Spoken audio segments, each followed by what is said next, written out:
What you got when the motherfucking beat drops?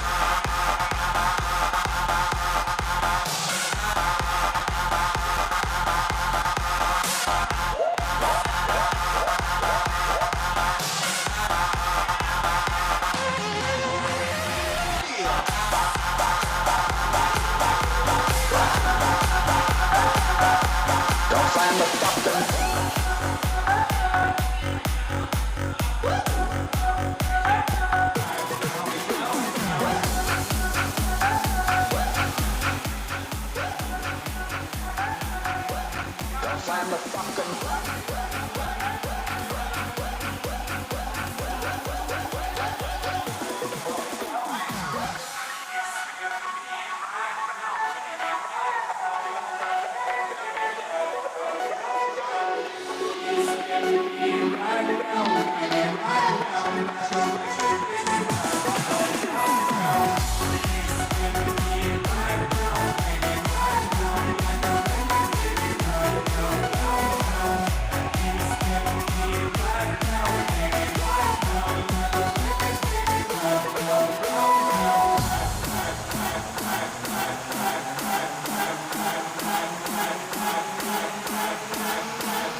find the fucking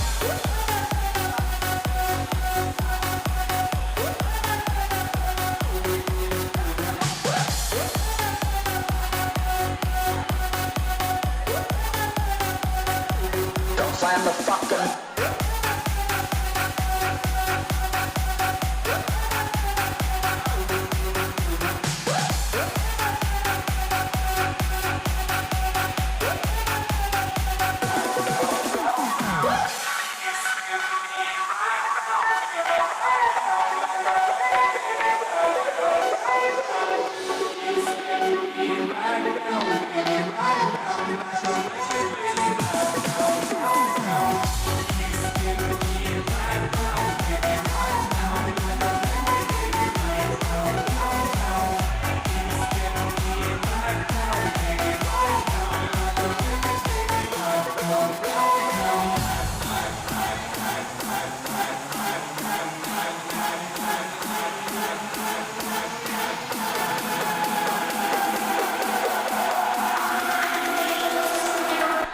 don't find the fucking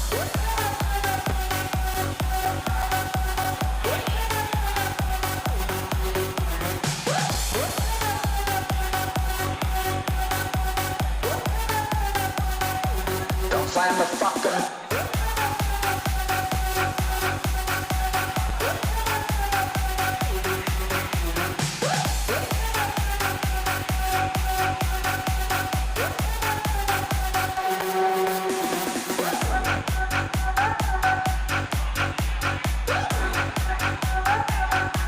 don't find the fucking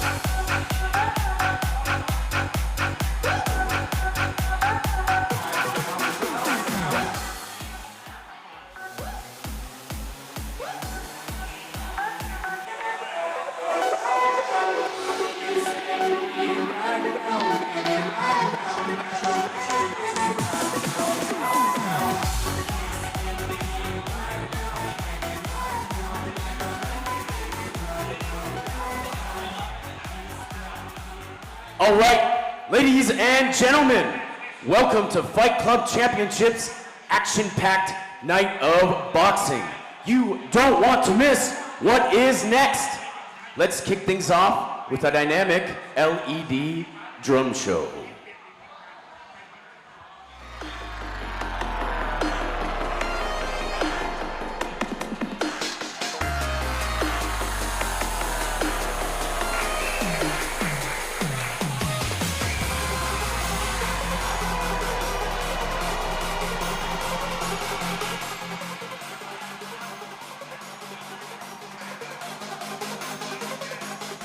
This is nice, yo.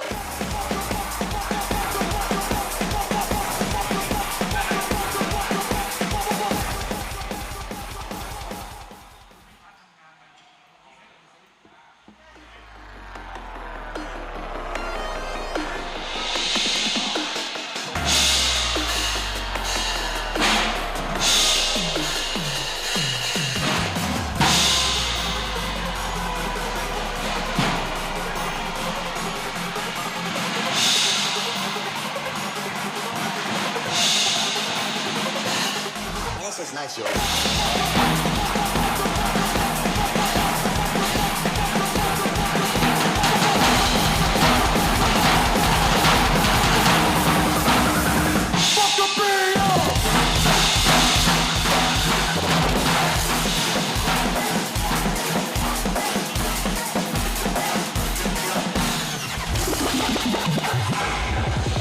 Suddenly,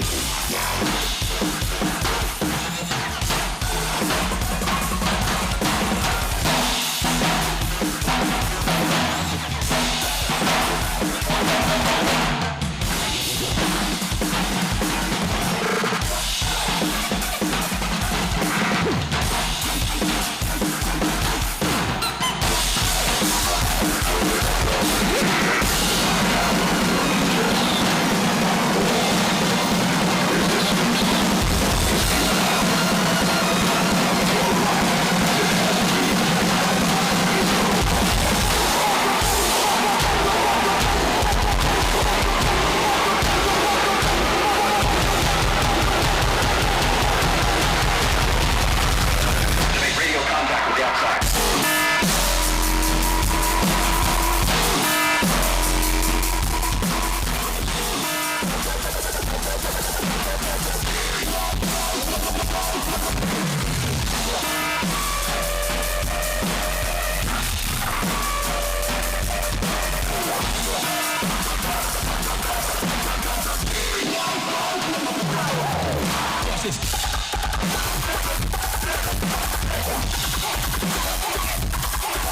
Damn. Damn.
Damn.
Okay,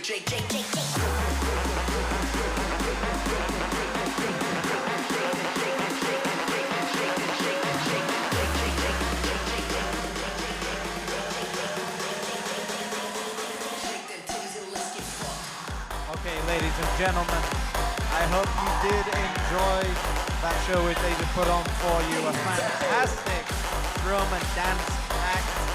Soon we'll be getting into the fights that we have for today. We have 10 fights lined up.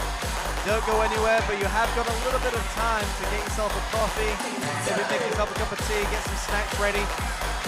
And we'll be going very live soon with the first fight of the evening. We will have USA taking on Thailand.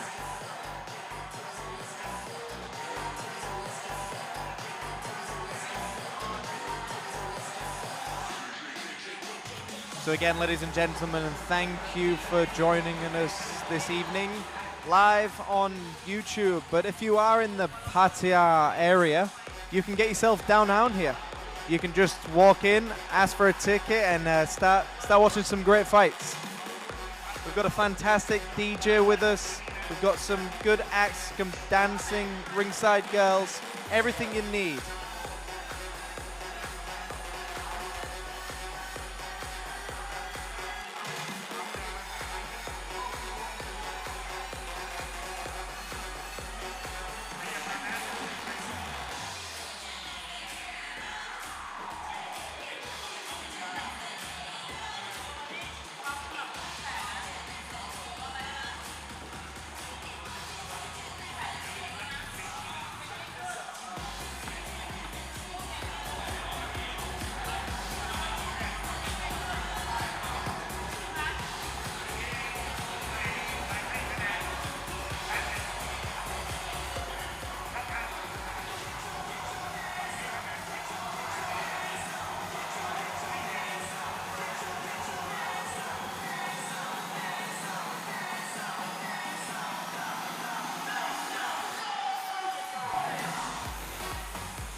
All right, ladies and gentlemen, I'd like to welcome you to this evening's action-packed night of fights.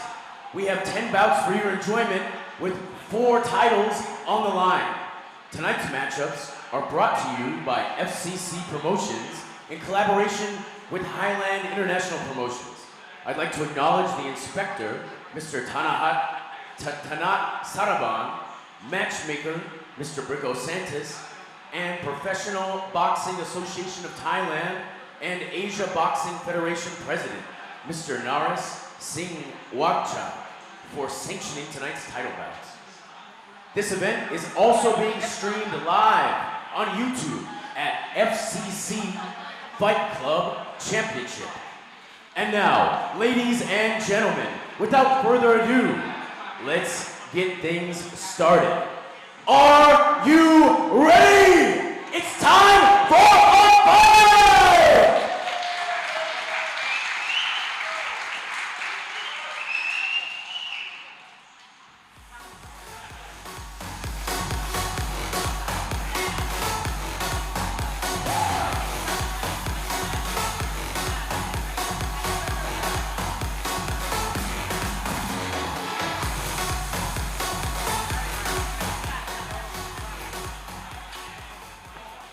First, in the blue corner, let's welcome Win Toon Oh.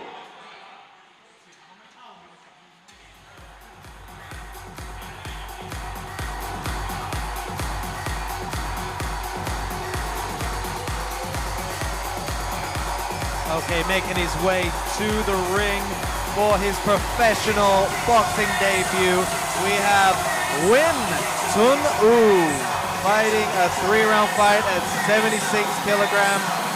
This is his first time in professional boxing in the blue corner.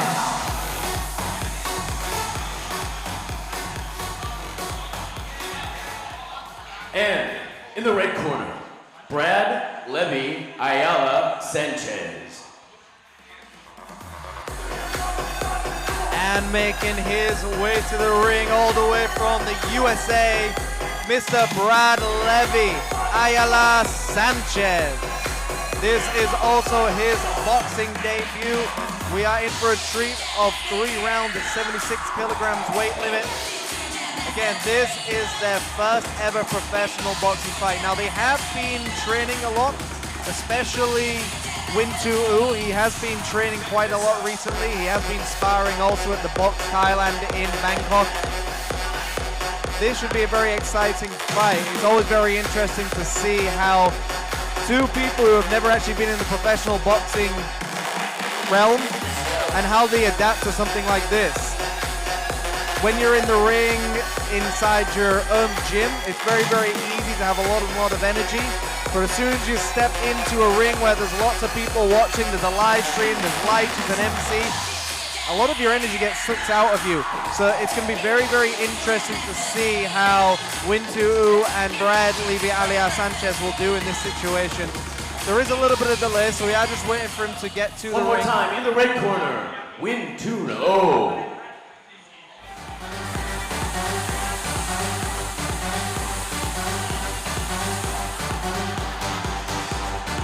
As you can see, he is dancing his way to the ring.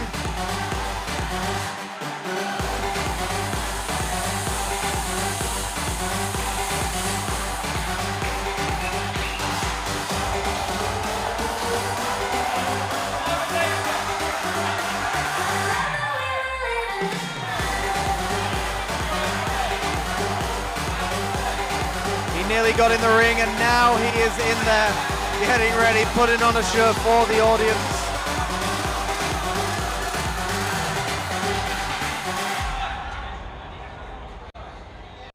The ref just doing the final checks just to make sure he's got his mouthpiece, he's wearing a cup, his gloves are the correct ounces. And also you'll notice that both of these fighters are wearing head guards. Although in professional boxing, this is actually their amateur All fight. right, ladies and gentlemen, this first fight is an amateur bout.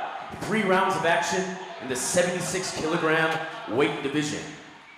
First, your fighter in the blue corner, hailing from Thailand and Myanmar. This is his debut. Ladies and gentlemen, Mr. Wintu.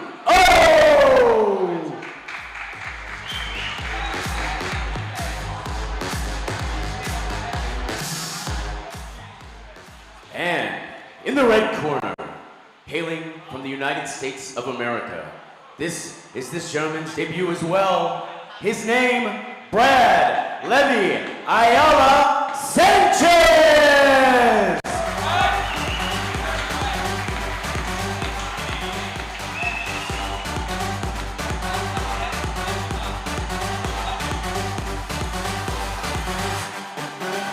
Let's touch gloves, gentlemen. As you can see, there was a slight issue with the names.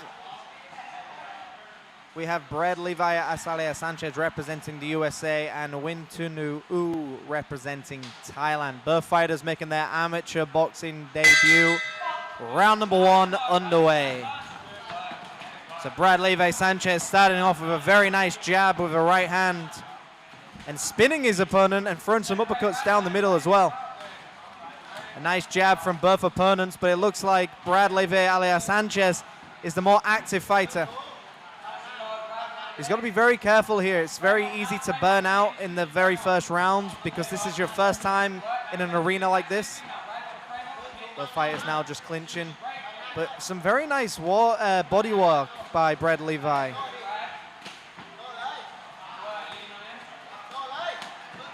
A nice 1-2 delivered as well by Brad Levy Ayala Sanchez. And it looks like the red corner is just a little bit more experienced, but a little bit more determined. It looks like he's just going for the straight punches, and the shortest way to somebody's head is a straight shot. There's no reason to go with the hooks, just go for the straight shots. The fighters now starting to clinch up, just resting on each other. And some good head movement by Brad Levy. Already a minute gone in this 3-round fight. And it looks like he was using his head to get some distance as well, but he's going to got to be very careful. And a nice right hand landed by Brad Levi. But again, Win 2 just holds on to him, so as soon as he gets up close, he's just holding him. Referee is now warning them to stop pulling down on each of his heads. And a big right hand landed by Brad Sanchez.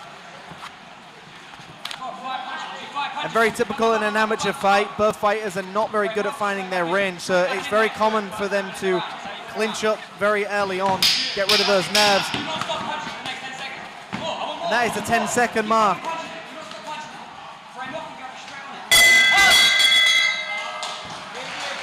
So as you can see, for this amateur fight, they will only be doing 2-minute rounds. You can see the counter, that'll be their break. They'll have a minute rest, but it'll be 2-minute rounds. Considering this was both of these fighters' boxing debuts, both of them did pretty well. Nobody went down to the ground. Everybody was trying to land some clean shots. The thing with Brad Levi alias Sanchez is, I know he's been training in a lot of Western boxing gyms. He's a lot more prepared for this than Win 2. And as you noticed with Win 2, he was just grabbing his opponent. So if Win 2 wants to try and win this fight, I think he needs to start throwing some uppercuts if he wants to fight in close. There's no reason to just grab your opponent and do nothing with it. Now, Brad Levi alias Sanchez is doing a good job with the jab and the right hand, but he shouldn't be getting involved in the clinch, because that's what Win 2 wants. He should be jabbing, throwing the right hand, and then getting his distance again. But I'm excited to see what he's been told for the second round. Round number 2 underway, 2-minute rounds. And a nice start already by Brad Levi alias Sanchez.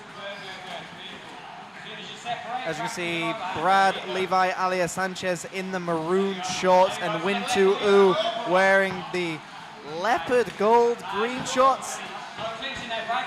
And both fighters now just in the clinch, throwing everything they've got.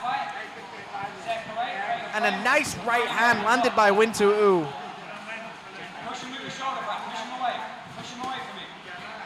And Brad's corner is telling him that he needs to start pushing his opponent away. Like we said, there's no reason for him to fight this close. He's winning the fight at range. Win 2 already looks like he's trying to tie his opponent up, which is a good sign that these punches are hurting him. But with the head guards, it also blocks your peripheral vision. So when you grab your opponent, it's just a way for you to kind of see where they are. And Brad's doing a very good job to push his opponent into the corner and then start throwing some jabs with a right hand. And a nice right hand rolled over the top. But Win 2 fires back. The ref is looking very, very closely at this. Both fighters are landing some heavy shots. But it looks like Win 2 is getting hit the hardest. Win 2 needs to take a step back again and start throwing some jabs with a right hand.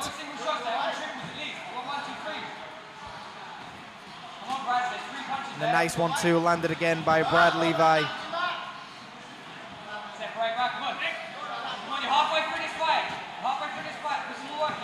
Not long to go of this round number 2, but it looks like Brad Sanchez is just winning outright, landing a lot of clean shots and landing a lot of shots at range. Win 2 doing a very good job to tie his opponent up, especially if your opponent's hitting you this much. The only defense mechanism he has is just to grab him. Round number 2 underway, and we're going to go into the 3rd round very soon. So as you saw, there was a little bit of a mistake earlier. Brad Levi alias Sanchez is from the USA, wearing the maroon shorts, and Win 2 representing Thailand with the tiger leopard shorts. You be the judge. Round number 3 about to get underway. And as we saw in the first and the second round, it looks like Win 2 is just looking to clinch his opponent and then throw some big, powerful shots over the top.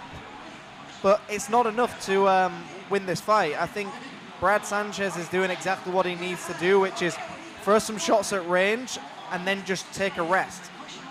However, I know Brad's corner is telling him, push your opponent away and start using that jab. You need to get your punches at the end of your fist. You need to snap that shot. And that's what Brad's not doing right now. He's just kind of throwing arm punches rather than snappy punches. Round number 3, 2 minutes. 120 seconds, knockout. Let's go. Let's see him on the floor now. Do not clinch him. Do what? And that's exactly what he needs to do. Doesn't need to clinch, just needs to throw everything he's got. Brad just teeing off on his opponent, landing heads and body shots. And it looks like the ref's going to have to look at this very close. Wintu going for the cross guard. But is it enough to stop this onslaught? I'm surprised the ref is allowing this to carry on. He's hit him with so many shots. But now Wintu is firing shots of his own. And again, we're seeing the same thing. Wintu grabbing him, but Wintu's resorting to the corner, not really doing very much. But he's giving the ref just enough reason not to stop it. And there it is. A very good stoppage by the ref. Oh! And that is just a case of when you've got the head guard on, you're not really sure where you are. And a very nice win by Brad Levi alias Sanchez from the USA. A very nice amateur boxing debut. He did a very good job. And I'm excited to see him again. We will be going to the ring announcer, Brian, very soon with the official decision. But what a great fight by both of these fighters. Again, to get in that ring for the first ever time takes a lot of guts, and both of these gentlemen did a very good job, and they should be very proud of themselves.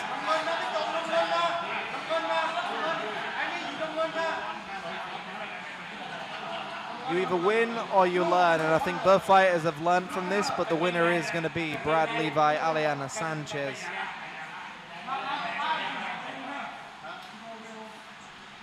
All right, let's go to Brian in the center of the ring. All right, ladies and gentlemen, let's give it up for our fighters.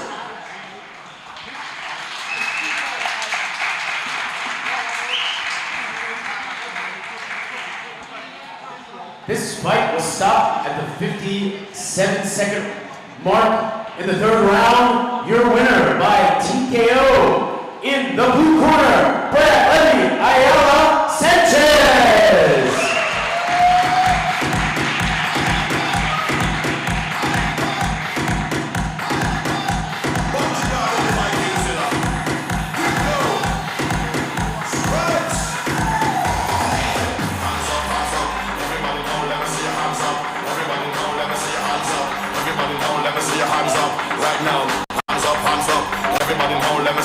We'll be going in fight number 2 very soon.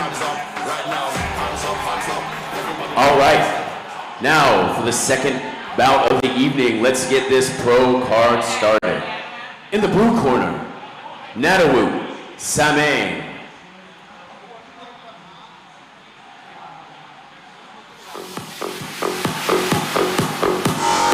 Nadawut Samang making his way to the ring very soon, all the way from Thailand.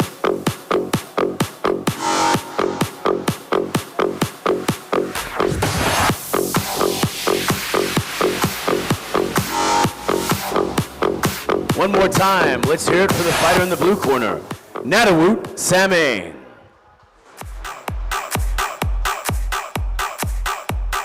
So fighters are in another building, they're just making their way across. Nadawut Samang hasn't had any wins yet, he has had 2 losses, but that's still experience. You don't need to have wins to be a good boxer as long as you've had experience in that ring.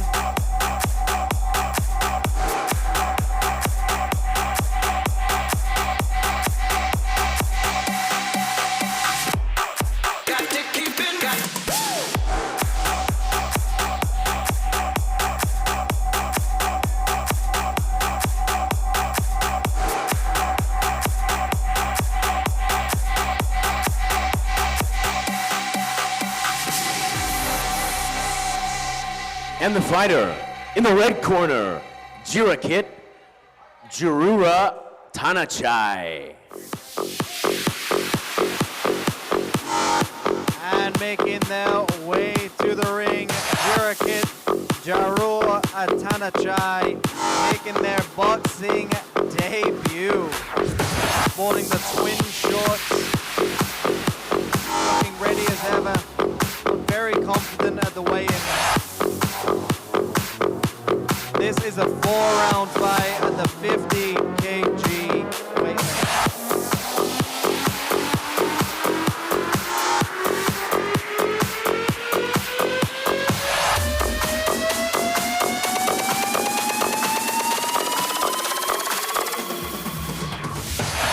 All right, ladies and gentlemen, for our second bout of the evening, this is a 4-round affair in the 50 kilogram weight category. First off, we have, hailing from Thailand, with a record of 0 wins, 2 losses, 0 draws, your fighter in the blue corner, Natawut Samang.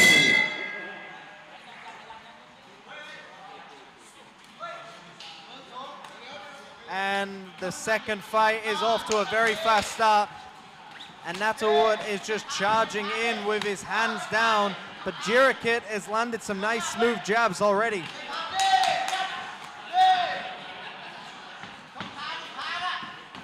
Some nice jabs by both opponents already. And a nice jab, but it needs to be followed up with a right hand over the top.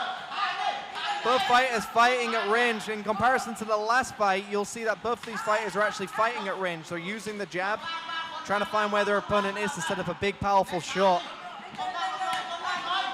Jirikit doing a very good job to keep his hands high and throw a nice stiff jab.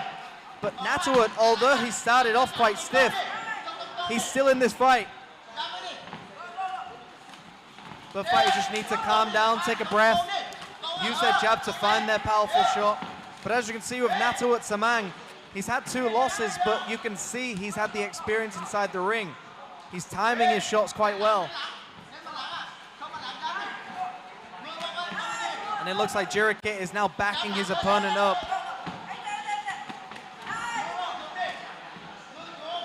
A nice stiff jab landed by Jirikit again. And Jirikit lands a beautiful left hook to the body. And again, he needs to follow up these shots with an extra shot. He's throwing single punch combination, but he needs to couple up, and that was exactly what he needs to do. Throwing a right hand with a left hook to the body. And a little bit of a trip there, but some good sportsmanship. And a head roll by Jirikit as well. But again, Natawut Samang is still in this fight, and he's firing a flurry at Jirikit, and Jirikit was shoulder rolling on the ropes. A little bit of Floyd Mayweather in him. And both fighters again in the center of the ring.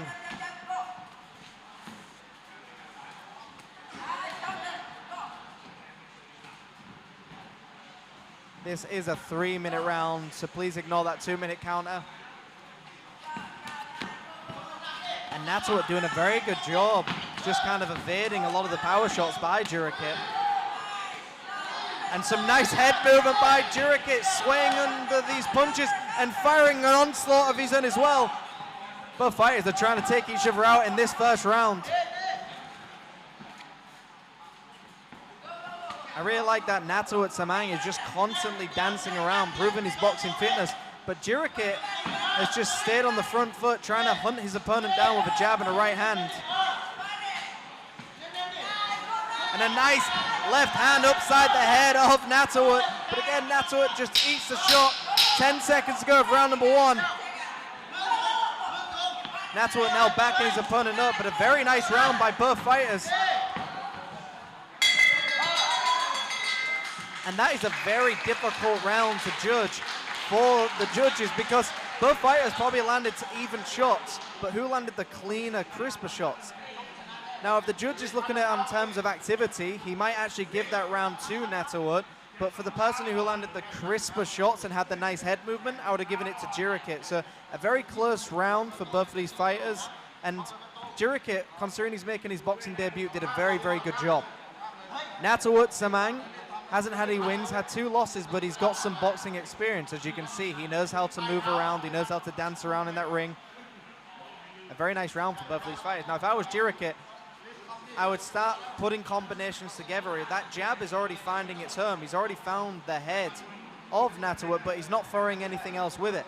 So he needs to throw that left hook to the body with the right hand over the top, or throw the jab with the right hand. And Jirikit, I think Jirikit also needs to do the same thing. He just needs to start dancing around the jab. But Natawut needs to start throwing more shots that are clean. At the moment, he's just throwing punches that are not really doing enough. Now, if he's trying to overwhelm his opponent, he's doing a good job, but he needs to land clean shots as well.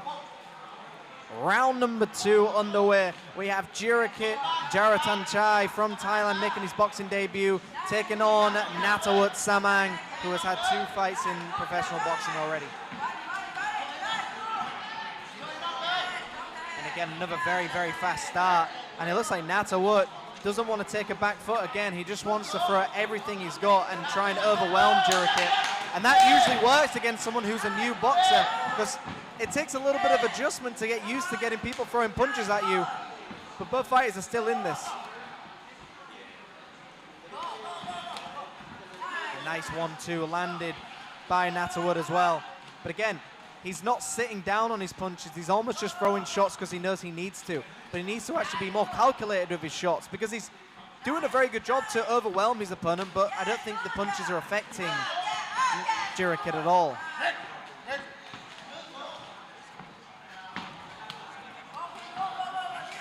And a nice onslaught again by Natawut, but they're just not landing cleanly. He's moving around, he's throwing shots, but he's not landing clean punches enough.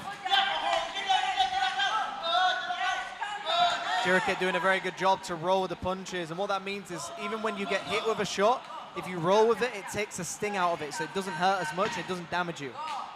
So even if you're getting hit, you're not getting hit too hard. Already halfway gone in round number 2, and both fighters now just fighting against the ropes, and it looks like Jirikit is actually landing the powerful shots to the body and doing a very good job to take the energy away from Natawut. And Natawut trying to line up a jab with a big right hand, but Jirikit read it perfectly.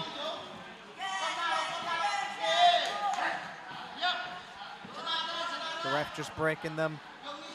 Both fighters look quite tired as well. Less than a minute to go in round number 2. And Jirikit needs to get behind that jab again. And that right hand to the body has been landing very well. Some very nice body work by Jirikit. It's very rare you see new boxers throw good body shots, and he's done a very good job of it. A nice slip with a left hand landed clean onto Natawut's temple. And Natawut's looking at the ref, looking at the audience, looks very tired. He's only got 30 seconds to survive of this round number 2. And a nice body shot landed again by Jirikit. And it looks like Jirikit is getting tired. Those body shots are paying well. But Jirikit needs to be very careful when he throws those body shots, because he's leaving his head exposed. 10 seconds to go of round number 2. Jirikit needs to push. It's 10 seconds. He needs to just keep putting the pressure on. Round number 2 underway. That was a great round, especially for Jirikit. I think that was a very clear round for him. One of the things he's doing very well is he's working the body. And when you work the body, it makes your opponent unsure of where to go with his hands. So he's getting hit to the body, so he's bringing his gloves down, and that will allow Jirikit to throw a big, powerful shot over the top. Natawut Samang, again, showing his experience in the ring, but he starts off very fast, overwhelming his opponent, and then just kind of dies out. It's almost like he's using up all of his energy very early on, but not doing much with it. What I'd like to see from Natawut is actually trying to overwhelm his opponent, but fighting on angles as well. Looks like Jirikit's getting the Vaseline applied to him. It looks like he's getting ready to go to war. Jirikit needs to do exactly what he did in that round. Work off the jab, but go to the body as much as he possibly can. Confuse his opponent's guard, because we know that Natawut's going to start off very, very fast. We know that's going to happen. So he needs to be ready for it. Round number 3. Thailand taking on Thailand. Jirikit with his boxing debut, and Natawut has had 2 fights in the boxing arena already. And maybe Jirikit has taken the steam out of Natawut, because this is the slowest we've seen Natawut. Jirikit doing a very good job to hold the center of the ring and just fire off a jab.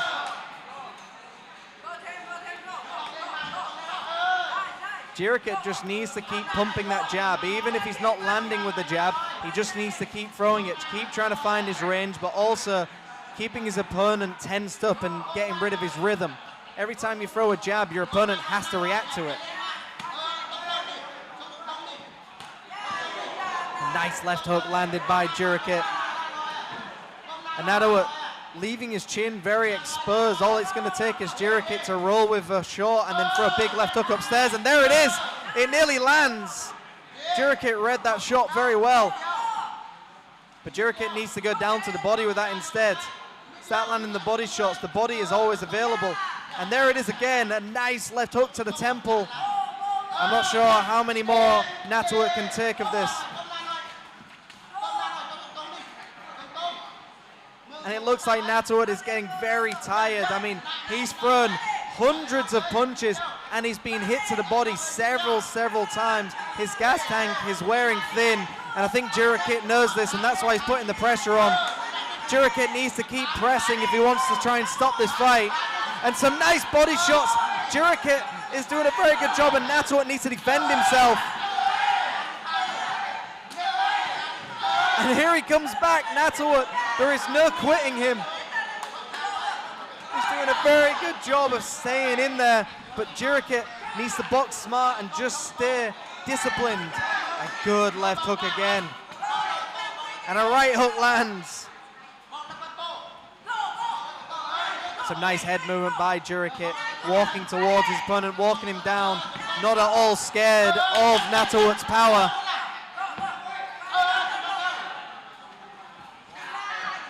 When Jirikit is walking forward, he should start pumping the jab to the body as well and just giving something, because Nato, what we've seen, is dangerous when he gets going.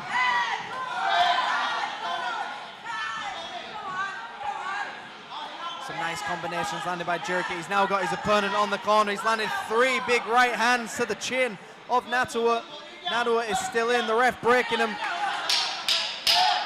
Not long to go of round number 3. And again, Jirikit slips a shot and lands a power shot of his own. A nice right hand to the body. Fighters to your corner. What a fantastic round, especially for Jirikit. Considering this is his boxing debut, he's doing fantastic. We are about to get into round number 4. At the moment, I have Jirikit up 2 rounds, possibly 3, depending how you scored the first one. So if Nato wants to win this fight, he needs to either drop his opponent or actually just finish him. I'm not sure if that's going to happen. But depending how you scored that first round, Nato needs to win this round just to get a draw. Jirikit did a very good job. Again, it's his boxing debut, but he's doing very well. He's got good head movement, and when he dips underneath a shot, he's actually throwing a left hook with it. And that's exactly what he needs to be doing.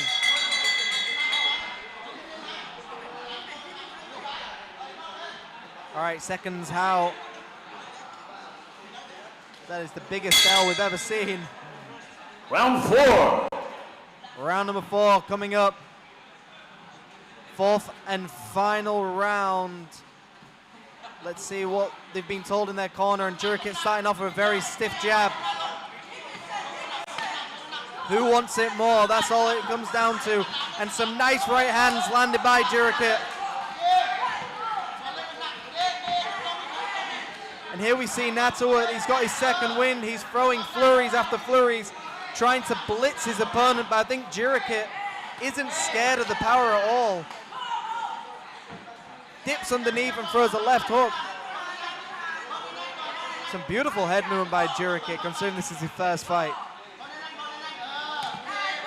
And a big sweeping right hand lands on the chin of Nato, and he lands another one as well. I'm not sure how much more Nato can take. And a good right hand landed by Nato. Again, you can never count him out. He takes one, he goes, you have one back. But again, Jirikit goes to work with a nice flurry. Landed a 15-punch combination. The referee's going to look at this very quickly. Nato just blocking up but doing nothing. The ref needs to stop this fight. There's no reason for Nato to continue. and a very good stoppage. That's exactly what needed to be done. Nato was no longer defending himself or throwing shots. A very, very nice win by Jirikit for his boxing debut. He should be very proud of himself for that performance. What a great way to end it as well. Nato was throwing the flurries. He was trying to blitz his opponent, but in the end, it was Jirikit who won by the blitz. Looks like Jirikit's sitting down, ready to go again. He's got to realize he's won this fight.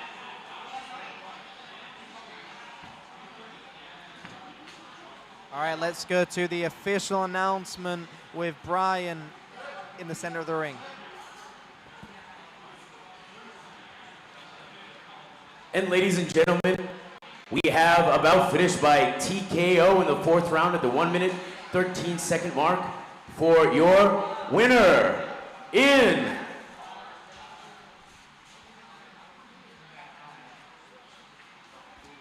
the red corner, Jirikit Jawutananchai.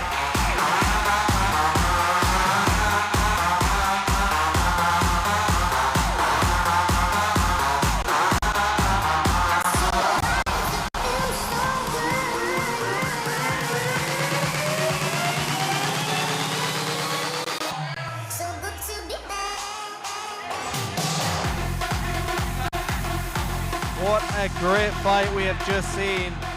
We're now going up to the 6-round fights very soon. You have got time to go grab a coffee, grab something to drink, and get back for the next fight.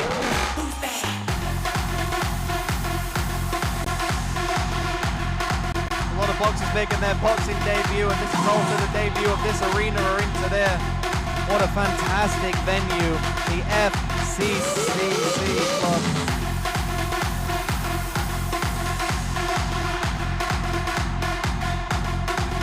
Fight Club Championship, FCC.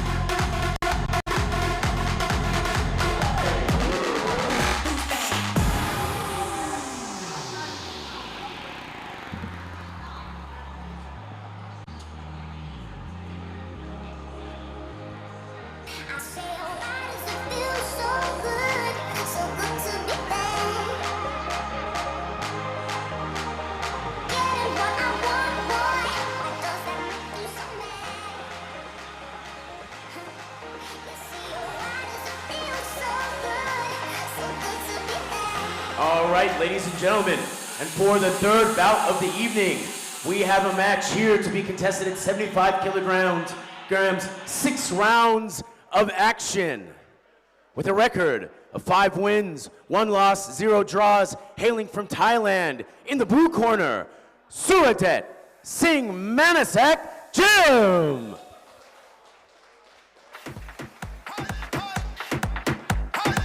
And making his way all the way from Thailand with a record of 5 wins, 1 loss and 0 draws, Mr.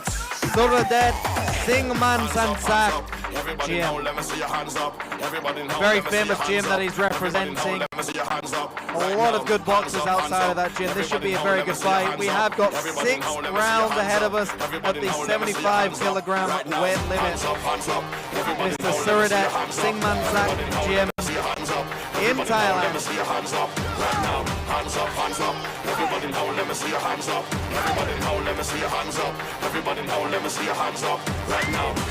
And our next fighter in the red corner with a record of 2 wins, 0 losses, 0 draws, coming all the way from France. Ladies and gentlemen, Frank Oliver Raymond Antagana!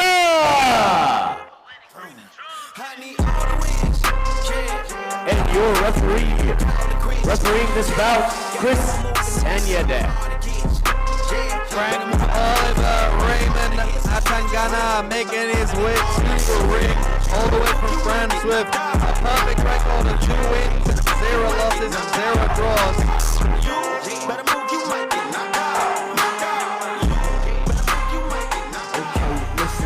So we do have Suradet Singh Manasak wearing the zebra shorts, taking on France, Mr. Frank Olivier Raymond Atangana wearing the red shorts.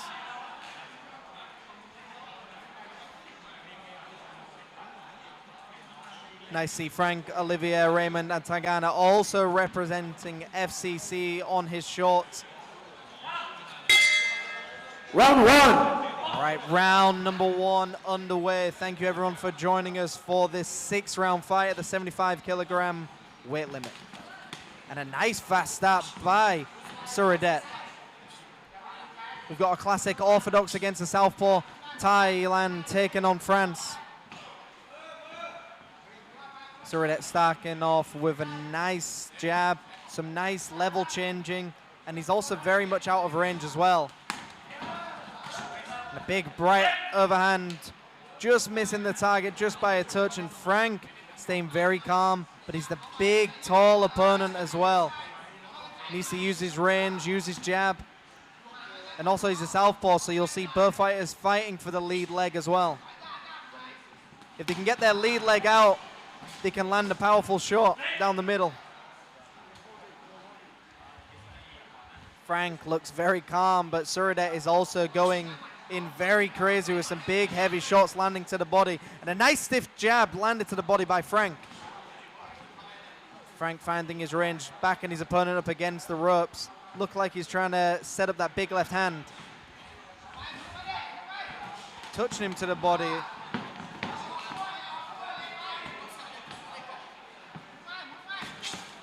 And a nice left hand, just missing the target just by a touch. Both fighters in the clinch. Frank doing a very good job to use his reins and set up that big left hand. As you can see, he's constantly throwing the jab. Throwing it to the head, throwing it to the body, throwing it to the chest. Remember, the entire body is a target, so Frank's doing a very good job. He's almost boxing like a southpaw version of Andre Ward. Very calm, but using the jab perfectly well. And Suradet looks like he's charging in. Again, if you're against a big, tall opponent, you've got to be explosive with your movements, and that's exactly what Suradet's doing. But Frank being very calm, just throwing out that jab, just flicking the jab. Trying to set up that big left hand. He's backing his opponent against the ropes. Just missing with the left hand there. And Suradet is very aware of that big left hand as well. Just a chess match for both of these fighters, especially when you have an orthodox taking on a southpaw.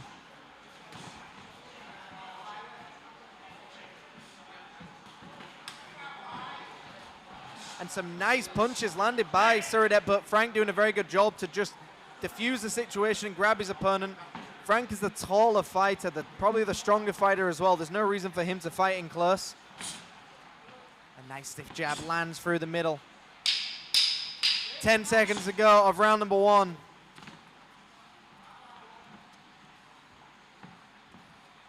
Frank doing a very good job to keep his opponent in the corner, and Suradet Fighters to your corner. landed a big flurry towards the end of that round number 1. And you can see the level of skill in comparison to the other fights. Now, the other fighters did a very good job, but you can see the skill level is just a lot higher than before. Frank doing a very good job to just keep sticking his jab out and then trying to set up that big left hand. Now, Suradet, representing Thailand, is the smaller fighter. If you're a smaller fighter going up against someone who's very tall, what you need to do is you need to actually make yourself even smaller, but be very explosive with your movements. Suradet is actually doing a very good job of that. And his gym, the Singmang Sak gym, they're very good pressure fighters. They're very good at getting their opponent against the ropes or into the corner and then firing big, powerful shots to the body and then uppercuts through the middle as well. So Suradet is doing a good job, but Frank is just doing a little bit better with the jab and keeping his opponent guessing. Round 2. Round number 2 underway. Frank from France wearing the red shorts, taking on Suradet from Thailand wearing the zebra shorts. Frank has just done a fantastic job of just keeping that jab out there. Even if it's not landing clean, he's still throwing the job, and a nice check hook landed by Frank. Suradet's got to be very careful when he's charging in there because Frank is reading this fight very well. And there it is again. Touching him to the body, touching him to the head. What Frank is trying to do is he's trying to bring the gloves down of Suradet so he can fire that big left hand down the middle. So watch what Frank is doing. He's going to keep touching his opponent to the body, not even delivering it with much power. And as soon as Surudet drops his hands, he's going to throw a big left hand over the top. A nice rear uppercut landed by Frank as well. Surudet needs to get busier. Surudet is at a disadvantage if he's trying to fight his opponent in the center of the ring. A nice switch hit. Surudet actually needs to get a little bit more active in that ring. He needs to start pushing his opponent against the ropes or against the corners, because Frank is just going to have a field day if he's just allowed to box the way he wants to box. Right now, Surudet is actually boxing Frank's game, and Frank is very comfortable in there. And this is where Surudet needs to be. Surudet needs to keep against the ropes, but Frank does a very good job to get behind the referee to create some distance and now hold center of the ring. Frank is boxing beautifully. This is absolutely beautiful boxing by Frank. Again, touching him with a jab, just constantly trying to find his range, and then throws a big left hand. Is exactly what we was talking about. Frank feinted that jab to the body to throw that big left hand over the top. A beautiful setup. And his fighter gets up. Let's see how Frank wants to deal with this. Is he going to go in for the kill, or is he going to take his time? But it looks like Surudet is not scared. Surudet is like, I don't care that you've knocked me down. I'm going to show you what I'm made of. The Singmang Sak Gym do not go down easy. And I've seen this many times before. Even if they get knocked down, they get back up. And a beautiful check hook landed by Frank. Frank is in complete control of this fight. But again, Surudet is a very, very tough fighter from Thailand, and he knows how to box under pressure. He isn't scared of the power of Frank, so I don't think it'll deter him at all. Surudet just needs to get behind a jab for now, try and survive this round, and then come out with a better game plan in round number 3. But you can see the size difference is absolutely massive. Frank is a big, imposing character in that ring. 10 seconds to go of round number 2. And there it is again. 3 knockdowns, and that is all she wrote. What a fantastic performance by Frank. But all credit to Surudet as well. Even though he got knocked down, he still kept the pressure on. He wasn't scared. But that was absolutely beautiful boxing.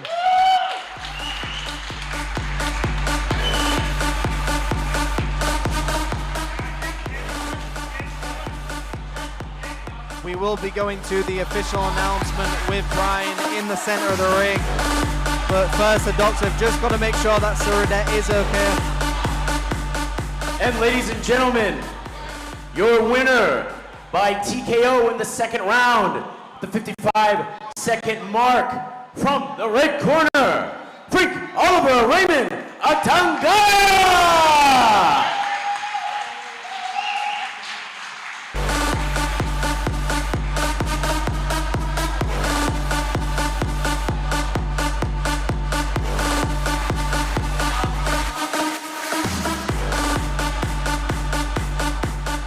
Performance by both fighters, but Frank was just showing everybody how to use the jab as a southpaw.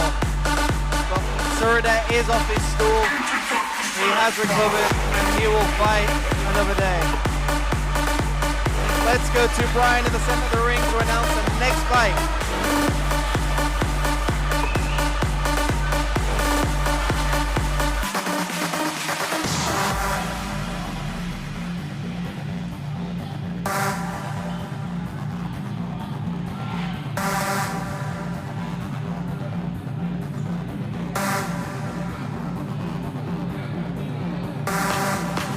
Thank you, ladies and gentlemen at home, for joining us live on YouTube or live on Facebook, wherever you are in the world. Thank you for joining the FCC Fight Club Championship here in Pattaya, Thailand.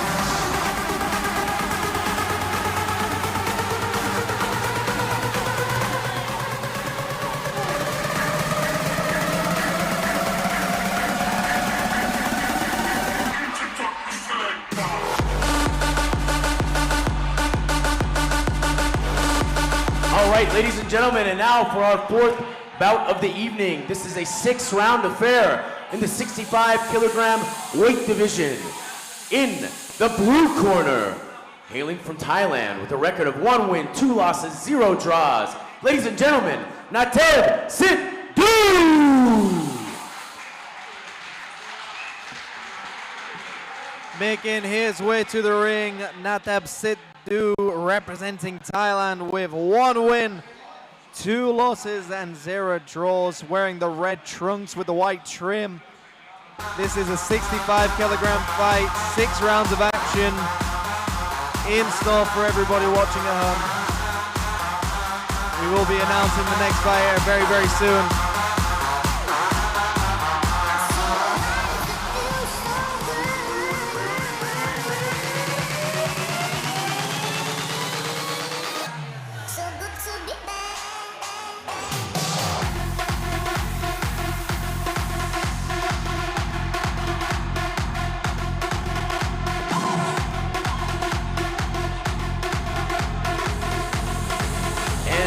Ladies and gentlemen, in the red corner, from Morocco, with a record of 1 win, 0 losses, and 0 draws, ladies and gentlemen, please welcome El Jamari Zakaria!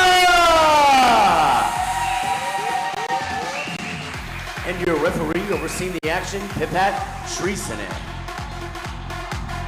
El Jamari Zakaria making his way to the ring, dancing with a hat, all the way from Morocco with 1 win, 0 losses and 0 draws. He looks very happy, he looks very excited for someone who's about to get into a ring and start fighting. That's what boxing is all about.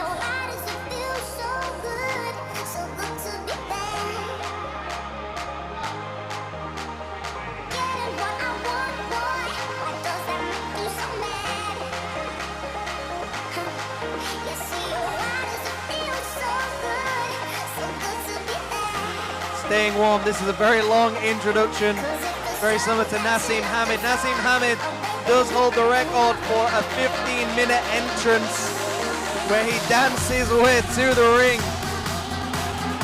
It's a good way to keep warm as well, get yourself ready.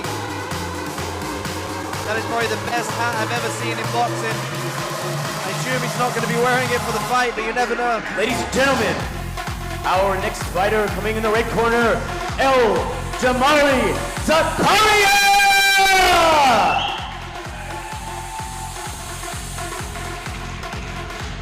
El Jamari Zakaria making his way to the ring. A very nice entrance with the smoke screen, the hat. We are about to get into this, ladies and gentlemen. 6 rounds of action, the 65 kilogram weight limit. Morocco taking on Thailand. And of course, El Jamari Zakaria wearing the red shorts, representing FCC as well, the Fight Club Championship here in Pattaya, Thailand. The fight is about to get the final instructions from the referee. Both fighters with almost similar records. Natep Sidhu from Thailand has had 1 win, only 2 losses, and Zakaria from Morocco. Round 1. Win. Round number 1 away. We have a classic southpaw taking on an orthodox. Natep Sidhu is the southpaw in the red trunks with a white trim, and he starts off with a very fast jab with a left hand, and very well read by Zakaria, evading the shot. Both fighters in the center of the ring. A nice stiff right hand landed by Zakaria. Zakaria looks like he's trying to drag his opponent into the ropes to throw a check hook.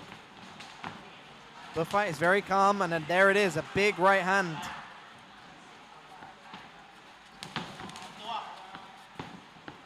Very nicely done by Natep Sidhu, keeping the pressure on. He's got to be an awkward southpaw to beat someone like Zakaria. He needs to keep flicking that jab out and then throwing that big left hand down the middle. And there it is. He needs to keep the pressure on, but also be very careful with his defense, because Zakaria just threw a big overhand right that just skimmed the head of Natep Sidhu. And there it is. That was that big right hand. It looked like Zakaria was trying to set that up. And it is the best shot to land against the southpaw. And Natep Sidhu looks like he's on wobbly legs from that big right hand. The ref has seen enough. And Zakaria is dancing again. What a great way to win a fight. What a beautifully timed right hand. The perfect shot to lend against a southpaw. You set it up with a jab and then for a big overhand right. Beautiful work.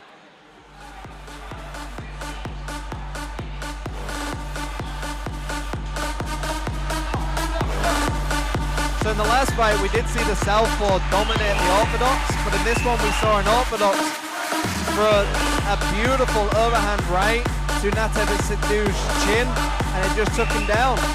The ref had seen enough, and he was already on wobbly legs. It's a very good stoppage.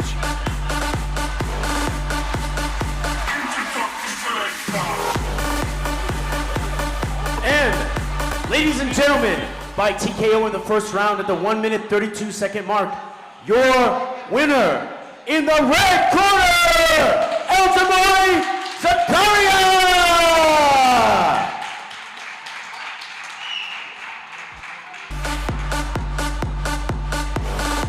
Eldamari Zakaria from Morocco, adding another win to his record, to his perfect record. He is now 2-0 in professional boxing.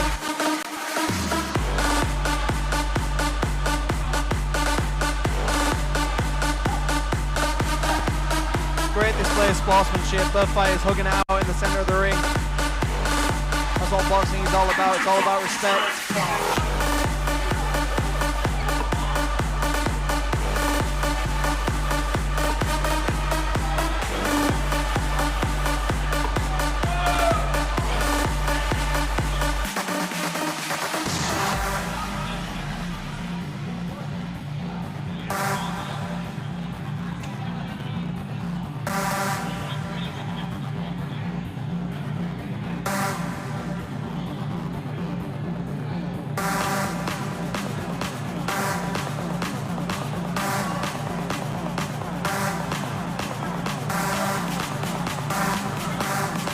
We are about to get into the fifth fight of the evening here in Pattaya, Thailand. So if you are in the area, come on down.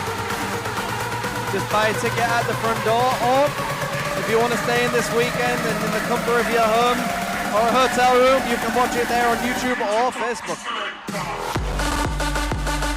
FCC Fight Club Championship in association with Highland Boxing Promotions as well.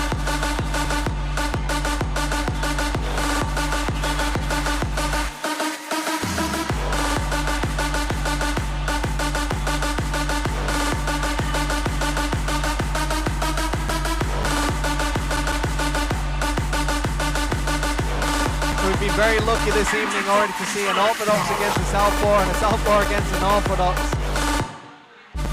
And just kind of seeing how both fighters adjust to one another. Very much chess boxing at its finest. Both fighters just trying to work each other out. And that's exactly what we saw in that last fight. Zakaria, I think, threw less than 15 punches and he made each one count and took his opponent out. And the fight before that, we did see the man from France, Mr. Frank-Olivier Raymond Atagana, just put on a beautiful display of southpaw boxing, proving to everyone how having a good jab is exactly what you need in boxing. Because he won that fight basically with the jab alone. Yeah, he did knock his opponent down with that big left hand, but it was the jab that set everything up. So if you're going to study a fighter, I think Frank's a good one to study. He reminded me of Andre Ward in there, but a southpaw version.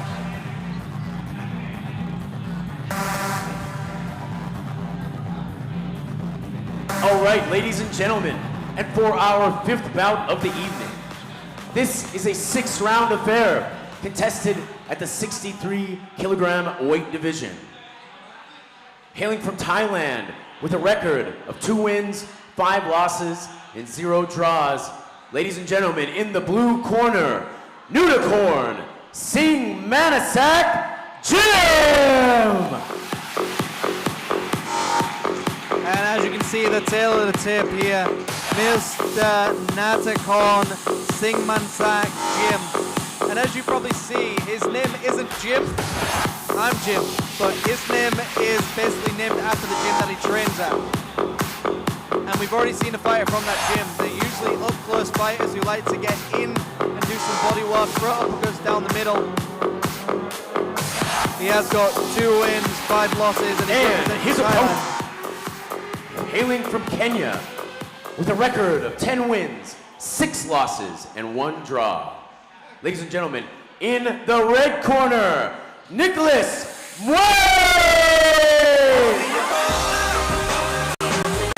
And your referee overseeing the bout, Warut Duntao. From Kenya, Nicholas Muay with a great record of 10 wins, 6 losses and 1 draw. That is a lot of experience in the ring.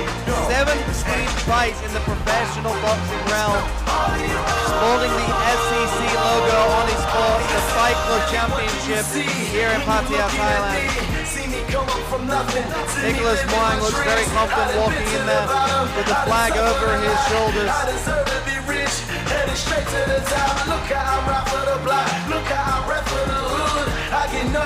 And you're about to take on Thailand. Who have you got already? Let us know in the comments below. Who do you think is going to win this one? We have the typical Singmang Sak style gym. In close fighting, lots of hooks to the body, lots of pressure work. And Nicholas Muay looks like the taller, stronger opponent. Both fighters look like they're in very good shape.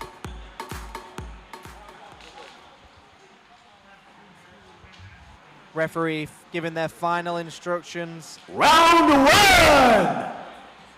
All right, round number 1 about to get underway. We have Muay taking on Nutakon. All right, both fighters touch gloves in the middle.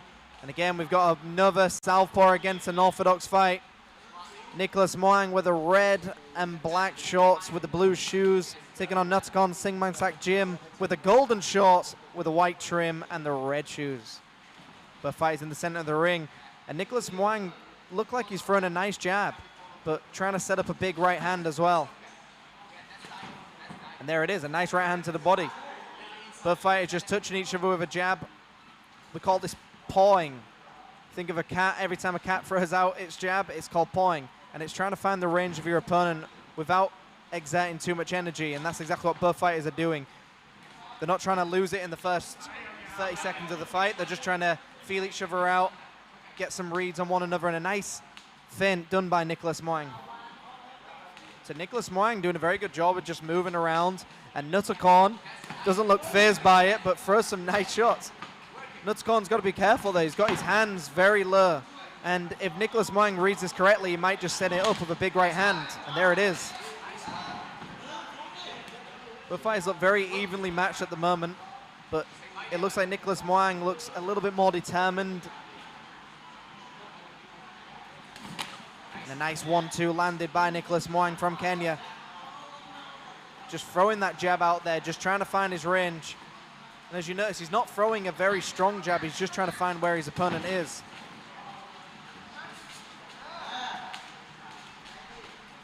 And a nice touch to the body as well by Nicholas Muay. Nicholas needs to start getting a bit busy with that jab and actually start throwing a stiff jab as well. Because I think at the moment Nutakon has read that his jab is actually not doing anything. It's just there to find his range. So he actually needs to throw a stiff jab as well. Some nice head movement by Nicholas. And Nutakon pounces on him and throws a big flurry to the head. The fight is holding center of the ring again. And it looks like Nutakon is just trying to set up a big left hand down the middle. Both fighters are fighting for their lead leg to be on the outside of one another so they can deliver that big backhand shot. Both fighters haven't thrown anything in the last 20 seconds. Now, at home, you might think they're not doing anything, but they're just trying to get reads on one another. And there it is. Nicholas Muay was trying to read that timing, and he was timing his opponent perfectly, but he didn't pounce on him. Maybe he realizes, well, this is a 6-round fight. There's no reason for him to go crazy. Not long to go in round number 1. Nicholas Muay now just holding the center of the ring. Some nice head movement as well to evade the punches of Nutakon.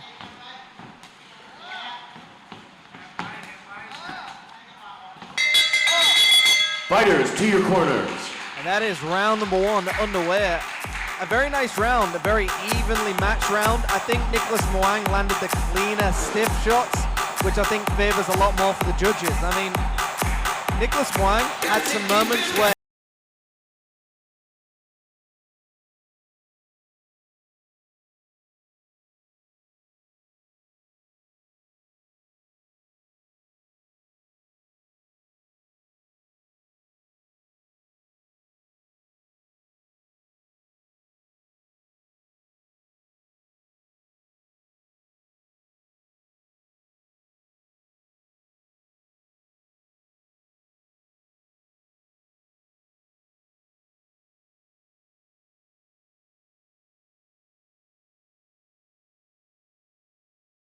I'd like to see some more body work by Nuttercorn because Nicholas Wang likes to move his head a lot, so I would like to see Nuttercorn go to the body a lot more. Round number 2 underway. Kenya taking on Thailand. Kenya in the red shorts and Thailand in the golden shorts. Nick the Assassin Wang. And a nice right hand. It looks like he was timing it very well. And there it is, he backs off again. I do like this very timely shots by Nicholas Wang. He's just not rushing in, he's taking his time, he's finding the timing. And a nice jumping right hand by Nuttercorn. But this is what Nuttercorn needs to do. He needs to be busier. He needs to be more active. When you're against a slick fighter, you need to be starting to smother your opponent. You need to just stay on top of them, not giving them any chance to think or breathe. But Nuttercorn needs to get busy and he start working the body. But looks like Nicholas Wang is doing a very good job of just constantly keeping that jab out. And this is what Nuttercorn needs to do. He needs to be busier. He should have gone to the body. Nicholas Wang had his hands up high and his body exposed. Nuttercorn needed to go to the body a bit more. The fight is exchanging jabs in the center of the ring. And a nice flurry attempted by Nuttercorn, but Nicholas just rolled with it and threw his own right hand. Nicholas is fighting exactly like his short stay, like an assassin, and a big left hand lands onto Nuttercorn's chin. But Nicholas Wang doesn't pounce on him again, waiting for a better moment, just like an assassin. He's very, very timed. Big right hand to the body. And another right hand to the body, and an uppercut through the guard. And it looks like Nicholas Wang is teeing off on Nuttercorn. And Nuttercorn just pushes him away and says, I'm not done yet. But the ref's going to look at this very, very closely because Nicholas Wang looks like he's trying to finish his opponent. Nuttercorn needs to throw something back. And Nuttercorn has taken a knee, which is probably the best thing he could have done in that moment. Just get a breather, try and recuperate, get your bearings back, and then come back into the fight. Is Nicholas Wang going to pounce on his opponent? It looks like Nicholas Wang's trying to set a big right hand to the body to then throw that uppercut down the middle.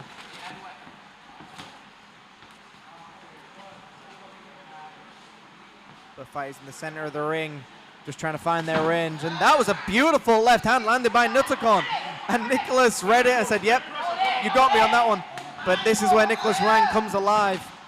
Throwing body shots, head shots, uppercuts through the middle. Beautiful head movement as well. 10 seconds to go of round number 2. And a nice 1-2, and again that uppercut straight through the guard. A triple uppercut. Fighters to your corners. A very exciting round. And of course, Nicholas Wang takes that round after the knockdown.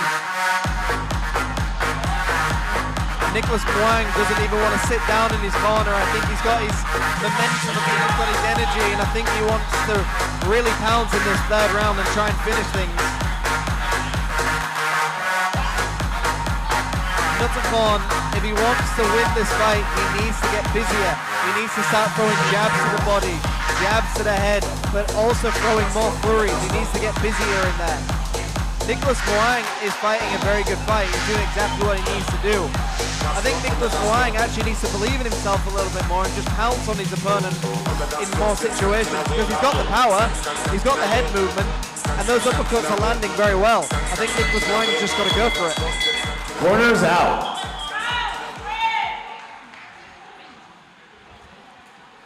Round 2. Round number 3 underway. Nicholas Wang from Kenya in the red shorts taking on Nuttercorn Singmansak Gym from Thailand with the gold and white shorts.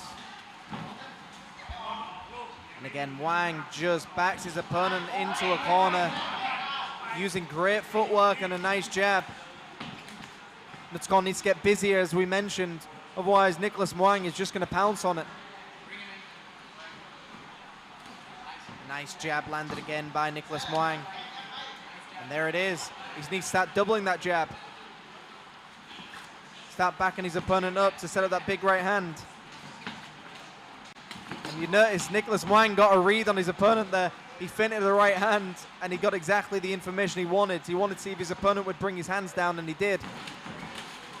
And there it is again. He's going to go for the uppercuts again. A nice right hand to the body. All credit to Nuttercorn. He's still in this fight. He hasn't given up, even though he's been hit with some big, powerful shots. And Nicholas Wang just looks as cool as a cucumber in there, just not rushing in, taking his time, acting like a real assassin. A nice left hand to the body landed by Nuttercorn, but it's not enough. He needs to get busier, he needs to get dirtier, he needs to start grabbing his opponent, throwing shots through the guard. And a nice right hand sends his opponent down to the canvas. And Nuttercorn looks very, very dizzy. And he's on his feet. But that is all she wrote. Nicholas Wang finishes this fight with a big right hand. A fantastic finish. And Nicholas Wang, very calm in that fight, just using the jab with the right hand and just perfectly timed his knockdown.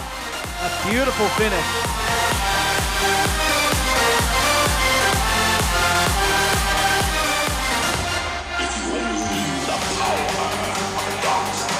We will be going to Brian in the center of the ring very soon for the official announcement. But Nicholas Wang, just a fantastic performance, very calm, never got flustered in there. Got hit with a few good shots, but stayed calm, stayed cool, and finished his fight in style with a beautiful And right ladies hand. and gentlemen, your winner by TKO in the third round at the 1 minute 36 second mark from Kenya, Nicholas Wang in the right corner!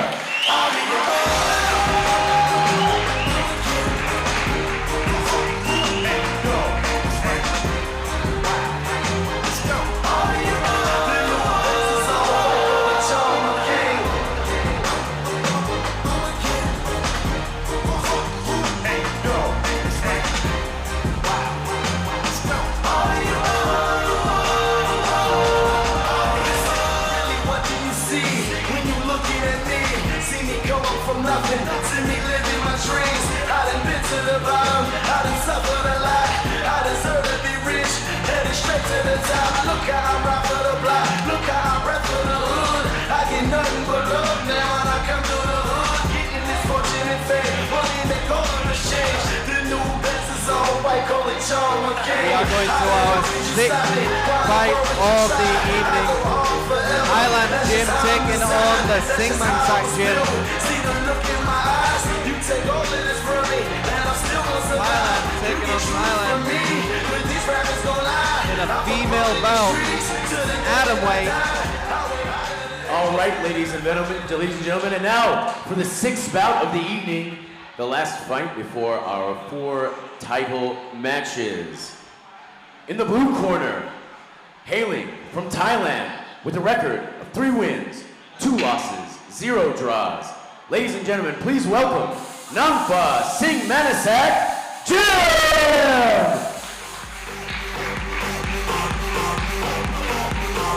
As you can see, this is an atomweight fight, 6 rounds of boxing. Nongfa Singman Sak Gym. Of course, her name is Nongfa, but she is representing the Singman Sak Gym. She has had 3 wins, 2 losses, and 0 draws.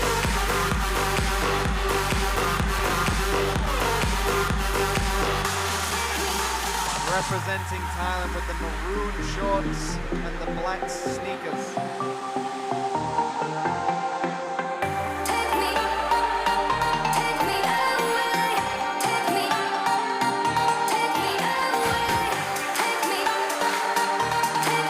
And in the red corner, hailing from Thailand with a record of 6 wins, 1 loss, 0 draws. Please welcome Wat Charaporn Highland Jim!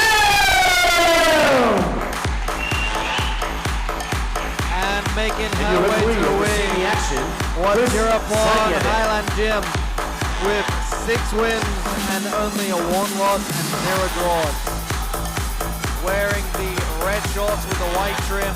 This is our first and only female fight of the evening.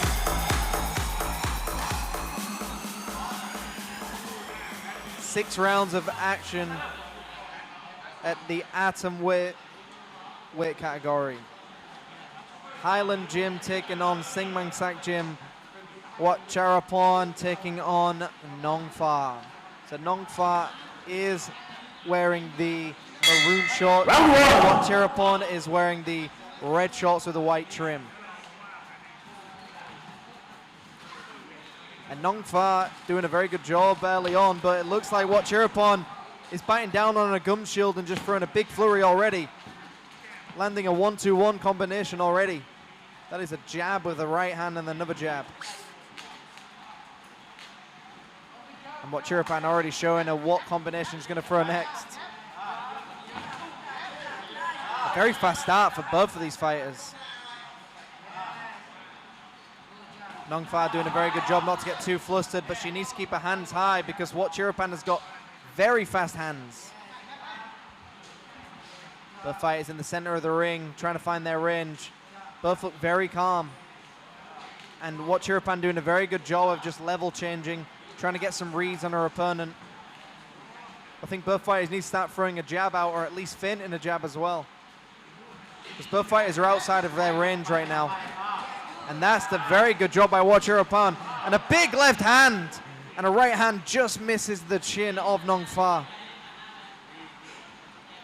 Even though both fighters are in a big fight right now and they've been hit by big shots, they look very calm.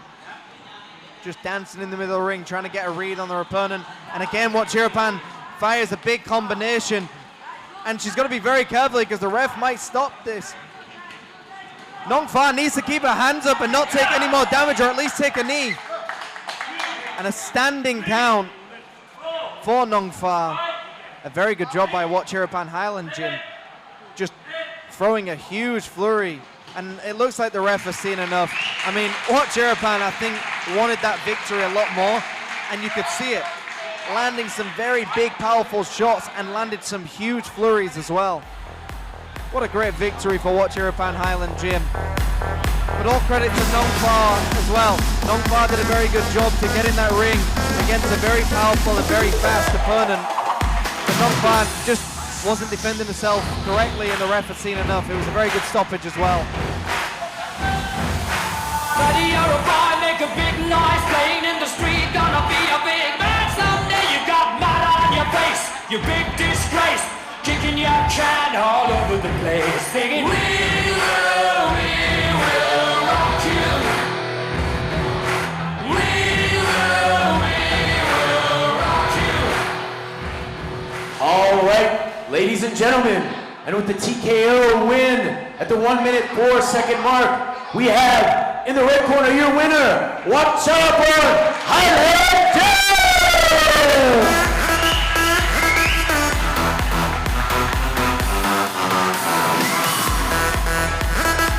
Very nice victory for the Highland Gym. Wat Charapon now adding an extra win to her record. She is now going at 7 wins with only 1 loss. All right, ladies and gentlemen, and now we'll take a 15-minute intermission. Okay, ladies and gentlemen, thank you very much for joining us so far. But don't go too far. We still have several fights coming up. We have 4 big fights coming up. Some heavyweight action. But now's your chance to go grab some snacks, grab some coffee, grab a cup of tea. Wherever you are in the world, thank you for joining us. We'll be back very, very soon, so keep your stream live and just put your TV on very loud and wait for my voice to say it's time, and then you can run back and watch the fights. But we've got 4 very exciting fights coming up, some very entertaining fights. Thank you for being with us so far.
won't make excuses. No, no, no, no. No, no, no.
hardly. Been around the world, don't speak the language, but your booty don't need explaining. All I really need to understand is, all I really need to understand is, all I really need to understand is, all I really need to understand is, when you talk to me. Talk to me. Talk to me. Talk to me.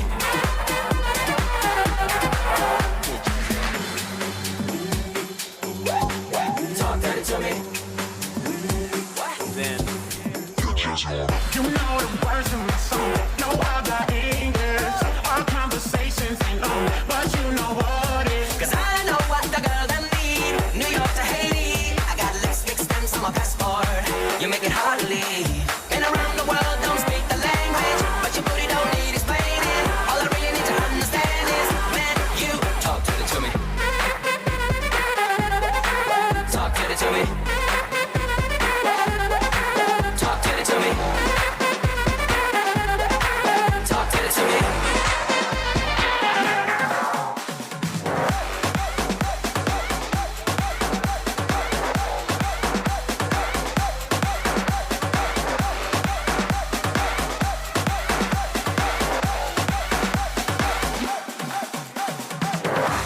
Sanjay, I feel like a gun. We have fight club straight like Rocky One.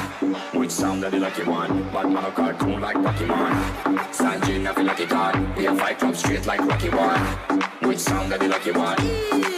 We don't feel on the word, kill us some boy never done. What's up the AK wall, we don't scared of the mud. Sanjay, we can't done. See we never run, never run. We don't feel on the word, run.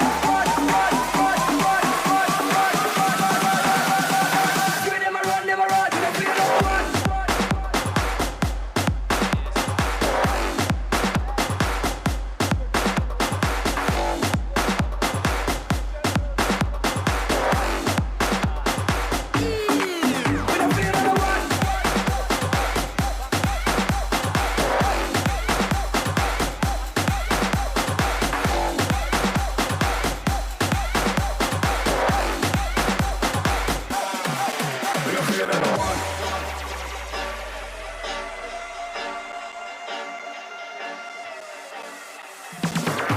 Sanjay, I feel like a gun. We have fight club straight like Rocky One. All right.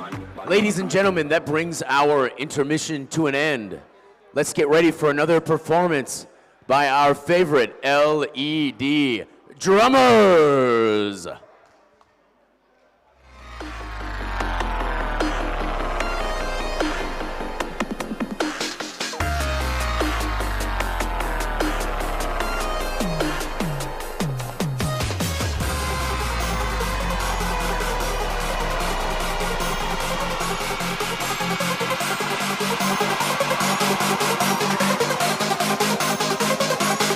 This is nice, yo.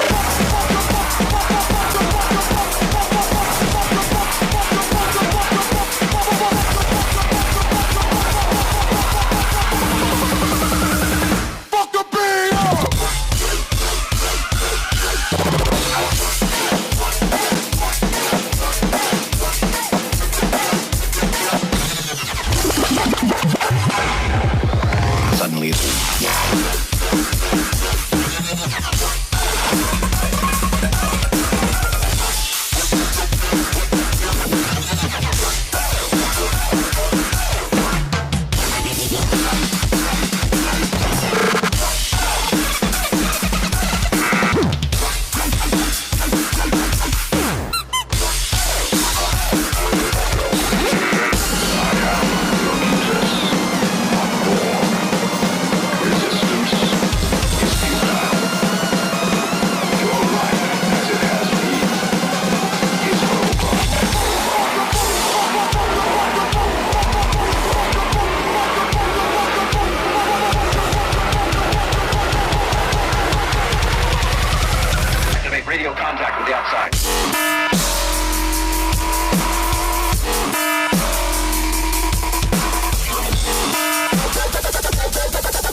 this.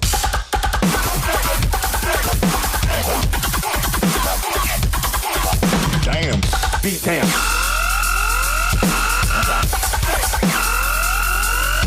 Crazy.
Damn. Beat Tam.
What a fantastic performance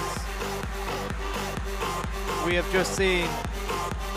And like I said, we are back now. So if you had your volumes turned up high, that is a sign to start running to your TV screen, your PC, your tablet, because fights are about to start happening. We're about to have a heavyweight fight, 100 kilogram limit, 8 rounds of fights coming up very soon of the FCC Fight Club Championship here in Pattaya, Thailand.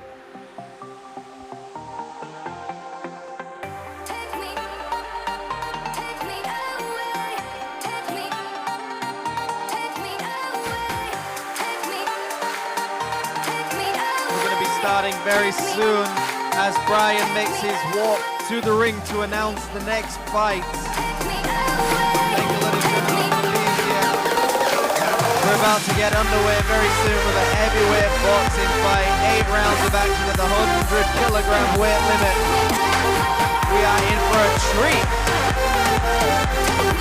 Brian looking ready, looking like James Bond, ready to announce the next fight.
All right, ladies and gentlemen, we have entered title territory. The 4 remaining bouts this evening all have belts on the line. The next 2 fighters will be challenging for the vacant Professional Boxing Association of Thailand International Heavyweight title.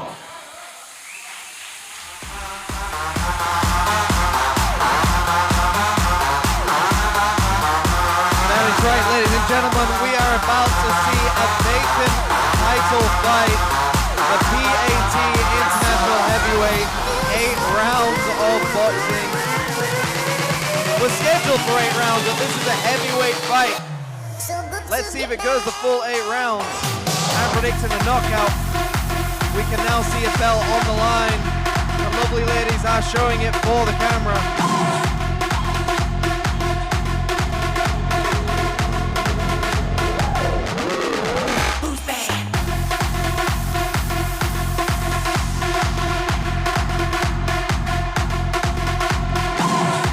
And next, please welcome your supervisor for this bout, Major General Damrong Sima Kajornboon.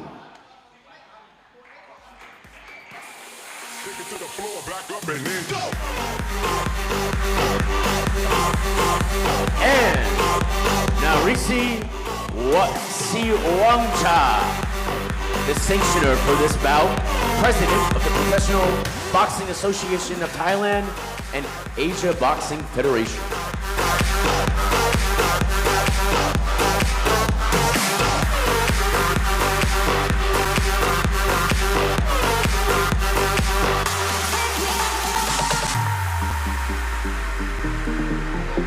And first, let's welcome our fighter in the blue corner, Satria Antisena.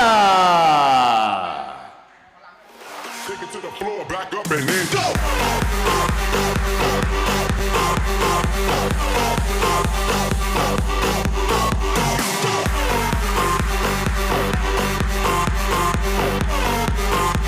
Making his way to the ring all the way from Indonesia, Mr. Satria Antisian. He has got 5 wins, 1 loss and 1 draw, so he's been in the ring several times. He is a heavyweight boxer. And as you can see on screen, these are the fights that will be coming up very soon. But the fight we have right now is a heavyweight fight. Mr. Satria Antisian, representing Indonesia, fighting for that vacant PAT International Heavyweight Boxing belt.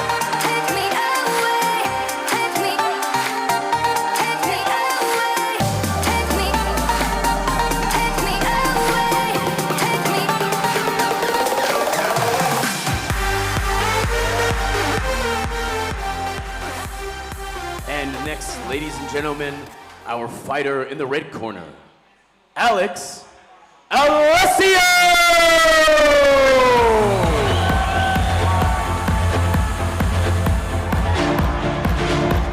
And making his way to the ring all the way from Italy, Mr. Alessio Bisutti, who's had 2 wins in his professional boxing record, ready to challenge for the PAT International Heavyweight fight at the 100-kilogram weight limit. 8 rounds of boxing scheduled, but fighters looking ready and determined to win that belt in the middle. Here at All right, ladies and Fcc gentlemen, Fight Club please Championship. rise for the national anthem of Indonesia. Once more, everyone, please rise for the national anthem of Indonesia. Thank you.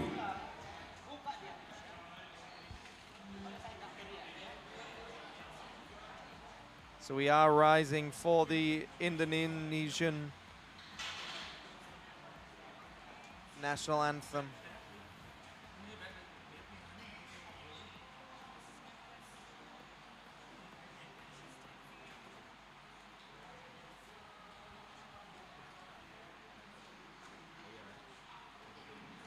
But fighters probably just want to get in there and get ready to fight.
And next, ladies and gentlemen, please stay standing for the national anthem of Italy.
All right, ladies and gentlemen, let's introduce our fighters. This is for the vacant Professional Boxing Association of Thailand International Heavyweight title. 8 rounds of action. First, in the blue corner, hailing from Indonesia with a record of 5 wins, 1 loss, and 1 draw. Ladies and gentlemen, Satria Antasean!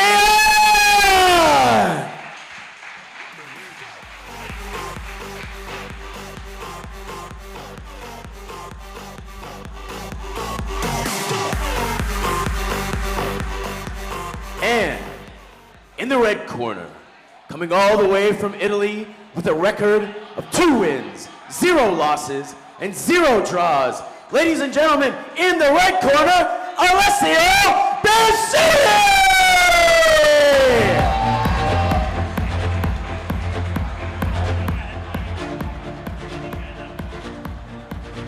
We are just And seconds for away, this ladies bout, and gentlemen. Referee Pipat Srisane. Judges Warahut Dunkau, Chris Senyadek, and Carlos Costa. Alessio Bisuti from Italy taking on Indonesia, Mr. Satria Antasean. So Satria from Indonesia is repping the black shorts, and Alessio wearing the red shorts representing Italy, and of course representing FCC, the Fight Club Championship of Thailand, here in Pattaya. We're about to get underway. 8 rounds of action scheduled. Round number 1 underway. Alessio starting off very smart in the center of the ring, firing off a very strong jab with a right hand. Both fighters in the orthodox stance. And a nice stiff jab landed by Alessio. Alessio looks very determined to try and finish this early on, but Satria looks very calm. Just biding his time, understands this is 8 rounds, no reason to get too excited. Just relax and take your time and find an opening.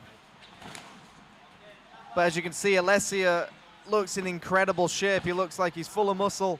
Satria, a bit bigger, but definitely can box. And a big overhand right lands on the chin of Alessia, but Alessia eats the shot and carries on going forward.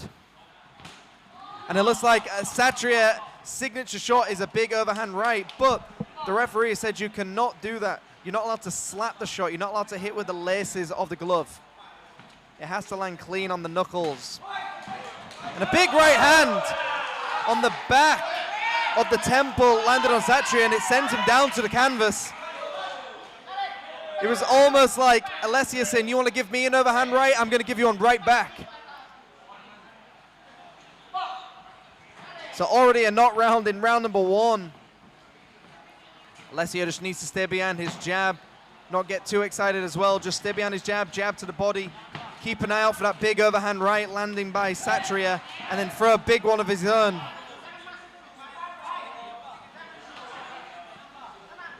Again, this is for a vacant PAT International Heavyweight fight.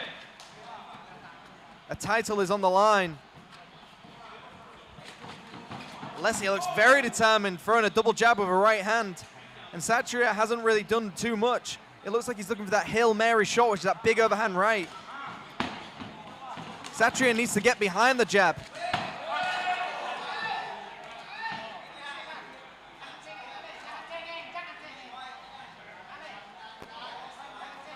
Referee just giving Alessia one in there for the rabbit punches. Rabbit punches are when you hit the opponent behind the back of the head. Usually not that intentional, but it can happen in boxing. A nice stiff jab landed again. And again, look how laser focused Alessio is. And every moment he takes, he goes like a bull in a china shop. He just goes full throttle and fires everything he has. And I think that was overwhelming his opponent, Satria. I don't think the ref has given him a count. I don't think it was a knockdown. I think it was just a slip. 10 seconds to go of round number 1 of this 8-round battle. And Alessio trying to bait him into a big right hand. Fighters to your corners. And that is round number 1 underway. We've already had one knockdown. Alessia doing a very good job just to stay behind the jab and try and set up that big right hand. Almost like a freight train going forward. When he sees an opening, he just blitzes his opponent very quickly and tries to take him out. Now, what Satria needs to do is Satria needs to start throwing a jab and start moving around, start creating angles. That overhand right did land, and he needs to start throwing that a little bit more. So what he needs to do is jab to the body and then throw that big overhand right. But Alessia is very wise to the overhand right as well, so it's going to be very hard to land a shot that your opponent knows coming. So I think Satria just needs to stop complaining, just start jabbing a lot more, start jabbing to the body, start dropping to the head, and then trying to throw that big right hand. Alessia Corners out. just needs to start throwing more jabs, trying to set up that big right hand, start going to the body as well. Round 2. Instead of going for a right hand to the head, go to the right hand to the body. Round number 2 underway. Italy taking on Indonesia. And there's that right hand we were talking about. And Alessia just throws his opponent across the ring. A big left hand and a right hand just missing the chin of the opponent.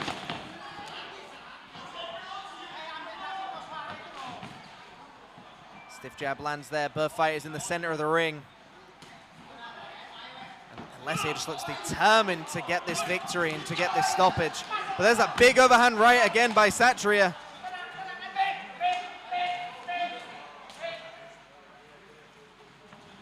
Satria is the bigger of the two, but Alessia is able to outmuscle him. The fighter just needs to stay a little bit more calm.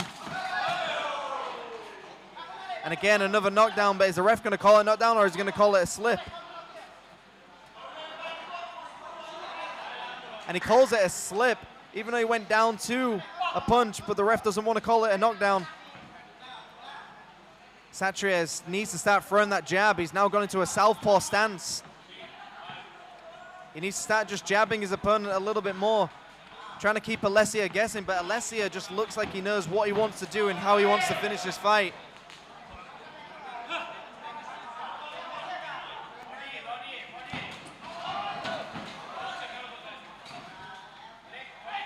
And a clean break, which is exactly what they need to do. Both fighters obviously getting a little bit sloppy when they're clinching, which is very common in heavyweight boxing, but they just need to keep it clean. Throw some double jabs, throw some jabs to the body. Keep the fight at range. Alessia's doing a lot better when he's fighting at range. And that was a nice body shot as well. And there it is. And again, both fighters tumble to the floor. I'd like to see Alessia to throw a jab to the body, a double jab to the body, and then a big right hand over stairs. And when I say over stairs, I mean over the shoulders, just because he's a tall man. But I'd like to see Alessia to double on that jab and then throw that right hand. Bring the guard down of Satria to then throw that big knockout shot. And that's where it is. He needs to step with the jab and throw the right hand at the same time. And there it is again. A beautiful shot landed. And every moment Alessia has to throw his opponent down, Satria is just going down. And it looks like Satria is just giving up on him. He's getting overpowered, and I think he's just losing his heart in this fight. And the ref has seen enough.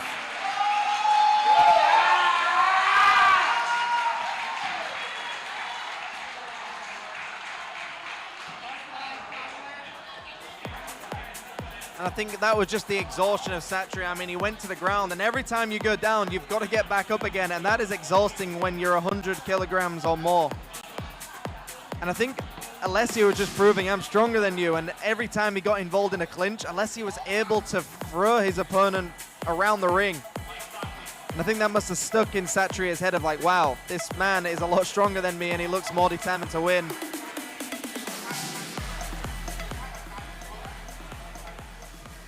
All right. Go to Brian in the center of the ring. Ladies and gentlemen, we have a victory by TKO at 2 minutes, 48 seconds in round 2 for the new Professional Boxing Association of Thailand International Heavyweight Champion, Alessia Bisute!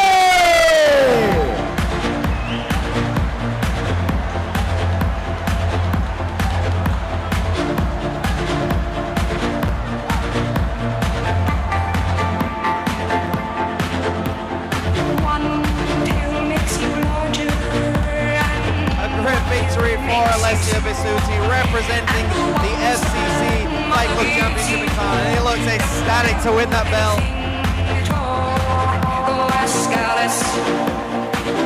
When she's 10 feet tall. Never looks very happy in that ring. Very good victory.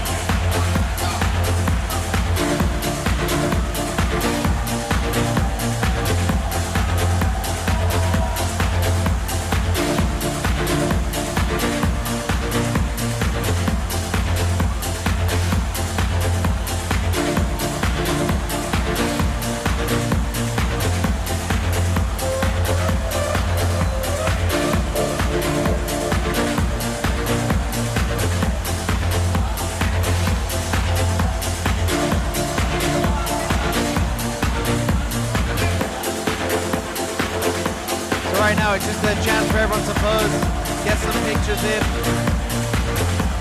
reap the rewards, enjoy the victory, soak everything in, and we'll get ready for the next fights coming up. We have got 3 more fights, 3 more belts on the line.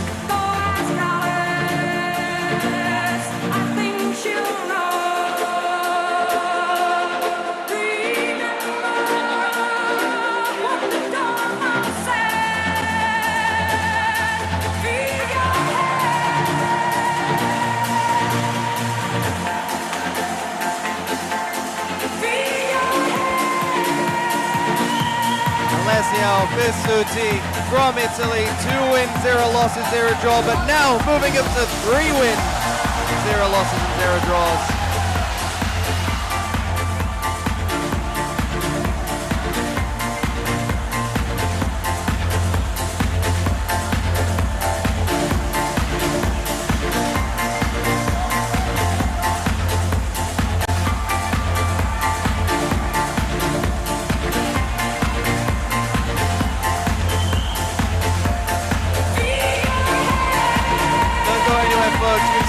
have 3 more title fights coming up very soon.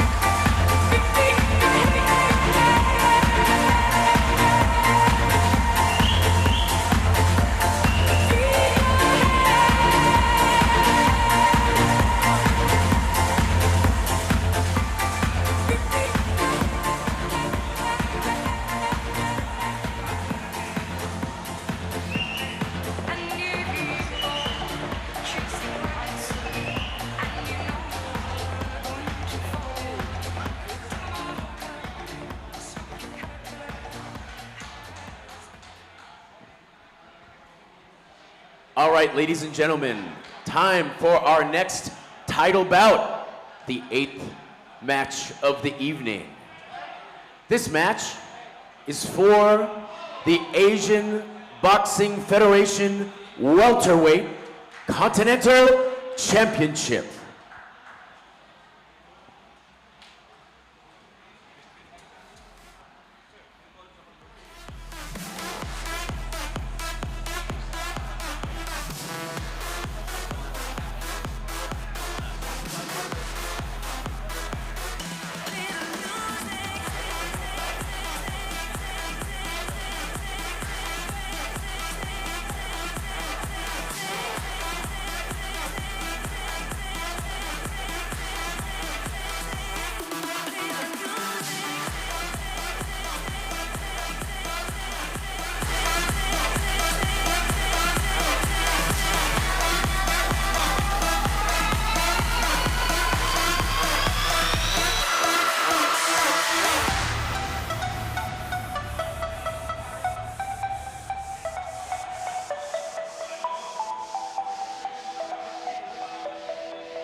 Ladies and gentlemen, one more time, our 8th bout of the evening. Here, our next title match for the Asian Boxing Federation Welterweight Continental Championship.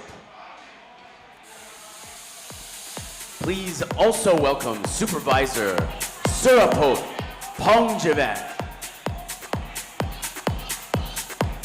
and Professional Boxing Association of Thailand and Asia Boxing Federation President Naris Sigwagcha.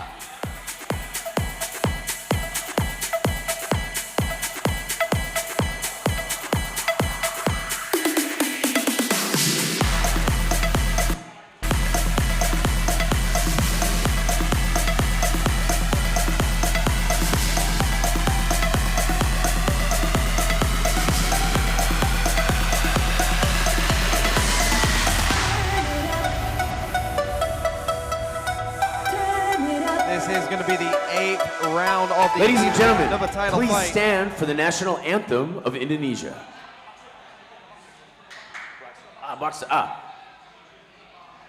First, let's bring out our fighter in the blue corner, Revo Kundamane.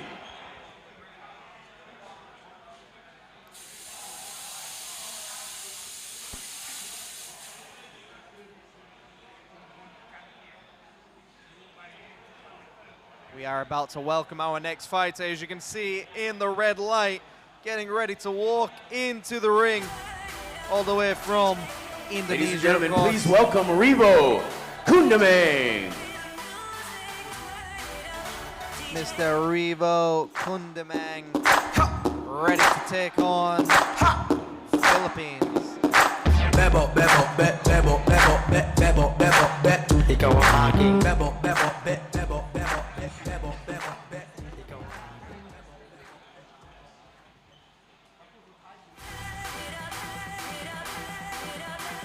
He's just getting ready, warmed up in the red spotlight, waiting for his entrance music to come out.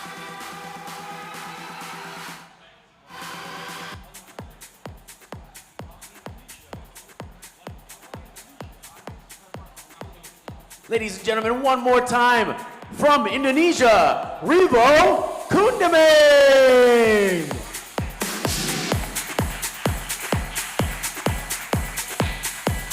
Making his way to the ring all the way from Indonesia with an impressive record of 9 wins, 5 losses and only 2 draws.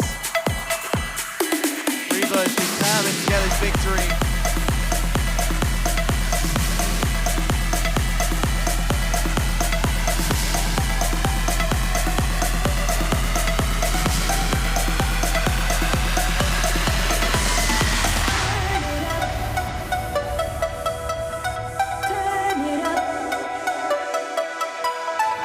And in the red corner, from Bago City, Philippines, Juper Montano.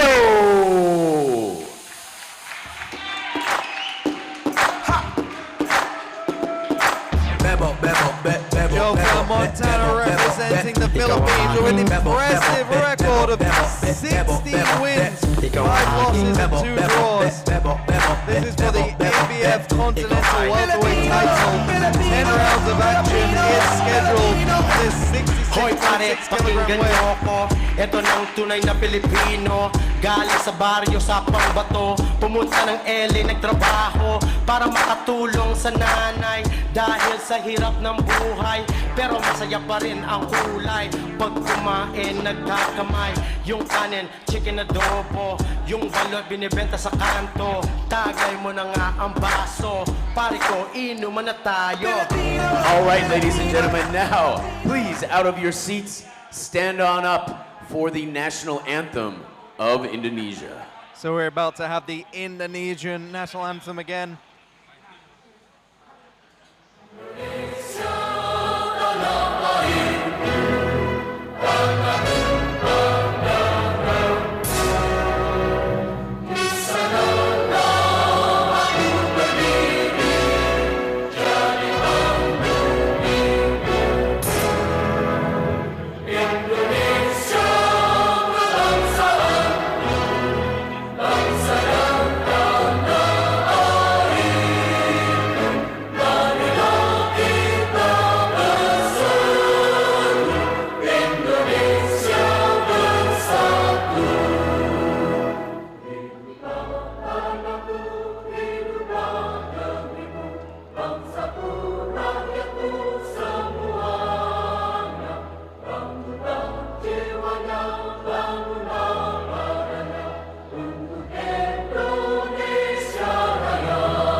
And ladies and gentlemen, please stay standing next for the national anthem of the Philippines.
Okay, ladies and gentlemen, we are very close to this fight.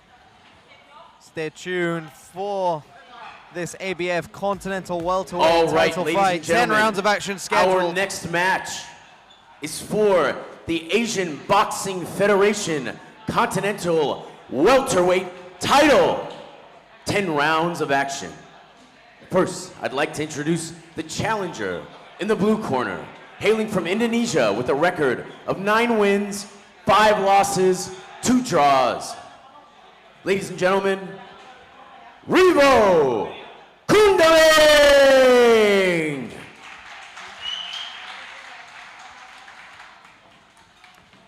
And our champion in the red corner, coming all the way from the Philippines with a record of 16 wins, 5 losses, and 2 draws. Super Montano!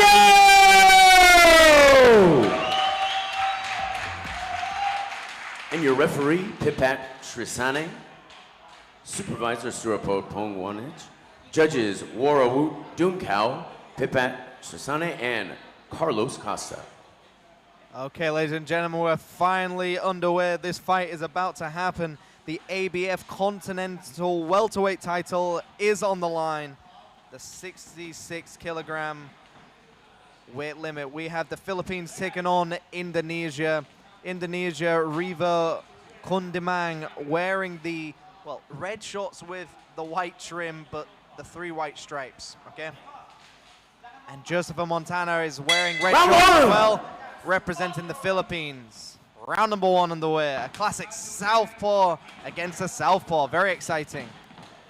And it looks like the Filipino is already starting off very strong. A nice right hook landed to the body already. And a big swing and a miss. And it looks like Joseph Montana is just trying to make a statement very early on in the first round, trying to prove that he's a very strong boxer and determined to get this title. A very good start by both boxers.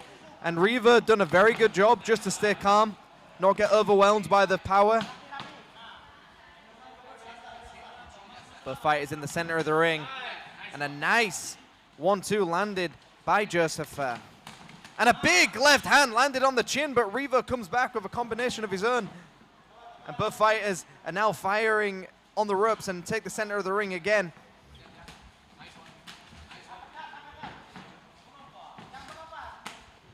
A big swing and a miss by Riva from Indonesia. And Joffa doing a very good job just to back his opponent up with a jab, being a lot more active in comparison to his opponent. A nice stiff jab, just sticking it out there. And a nice leaping jab, a corkscrew punch landed by Riva. And there it is again.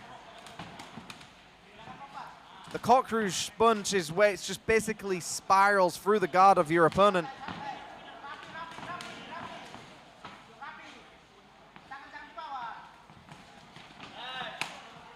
A big right hand landed to the body, and Riva just took a 3-punch combination, but he's still standing. And Joffa is putting punches together. He's putting some very nice combinations together. I'd like to see a bit more body work from both opponents. And there it is, a nice right hand to the solar plexus. It's almost as if Joffa could hear me in the booth here. But Joffa just doing a very good job to keep sticking that jab out, upsetting the rhythm of his opponent, just constantly putting that jab in his face. And there it is again. That jab is the setting up that big left hand that Joffa wants to throw. And there it is. It lands clean on the chin. But Riva, and his head snaps back. And he's still standing. Joffa is going in for the kill. I think Joffa has smelt blood, but he needs to pounce. Riva is still firing on pure instinct, but he is definitely wobbled by that big shot landed by Joffa. Joffa needs to keep the pressure on. There's only 20 seconds to go of round number 1. And another left hand sends his opponent to the canvas. Joffa already jumping up and down with joy. He thinks he's won. Riva has taken some very good shots, and that was the first time he went down in this round. You cannot be saved by the bell. Fighters and to your there corners. it is. What a fantastic way to end round number 1. The Philippines taking on Indonesia. And it looks like Joffa came out with a mean intention to put his opponent down and succeeded. Joffa just came out with a beautiful jab, that right jab, just constantly poking at his opponent, and then throw that big left hand down the middle. And it landed flush a few times, and then eventually it put his opponent down. Riva showed us very early on that he's got a chin. He took a lot of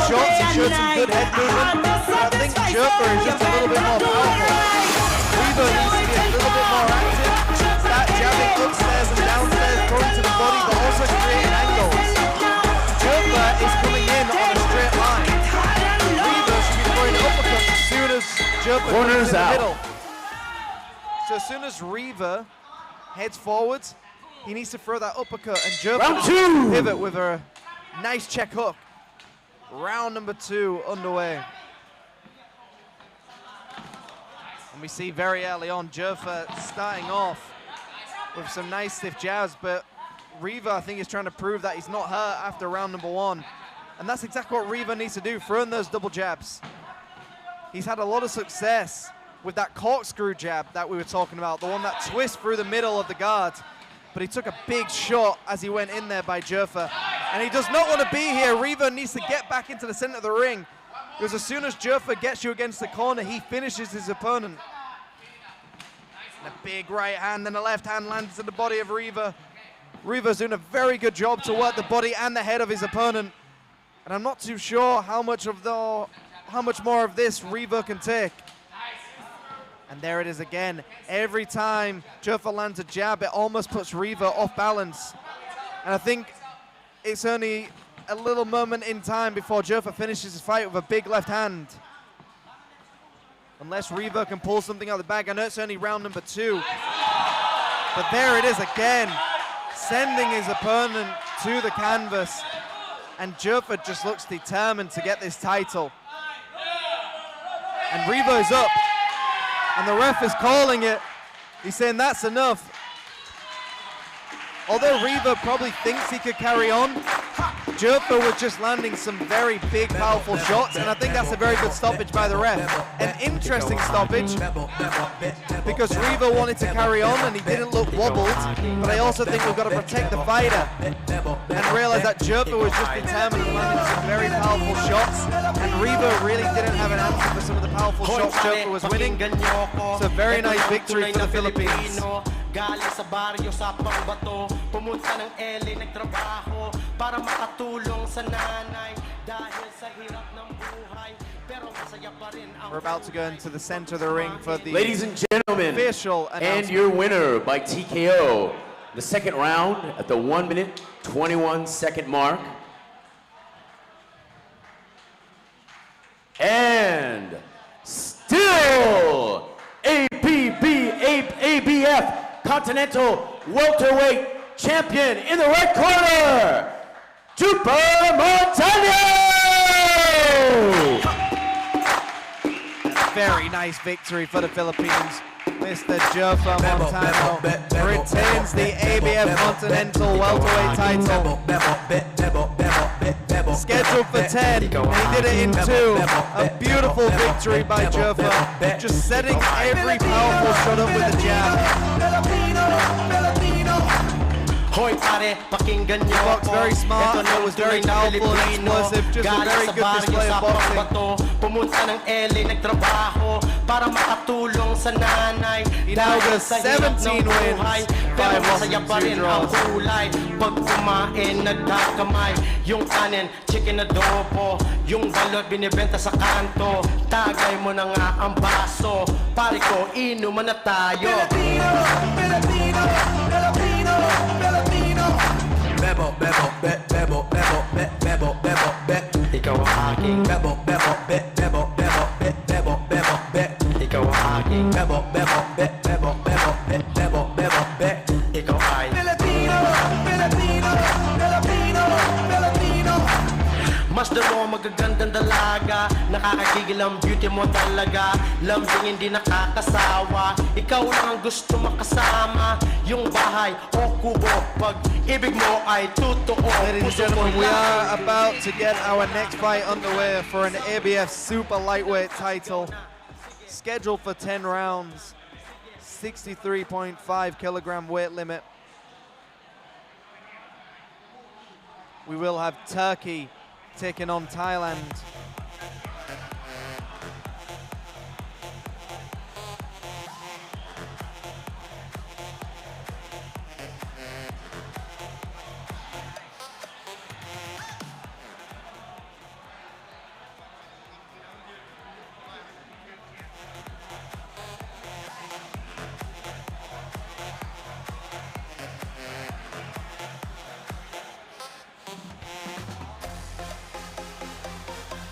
Don't go anywhere, ladies and gentlemen. We still have 2 more title fights underway. 2 lightweight titles on the line. All right, ladies and gentlemen, get ready for the 9th bout of the evening.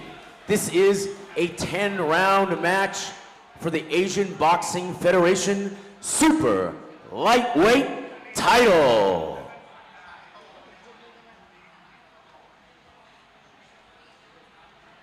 I would also like to recognize our supervisor, Pong Kanchak, Asia Boxing Federation and Professional Boxing Association of Thailand President, Naris Singh Wagcha.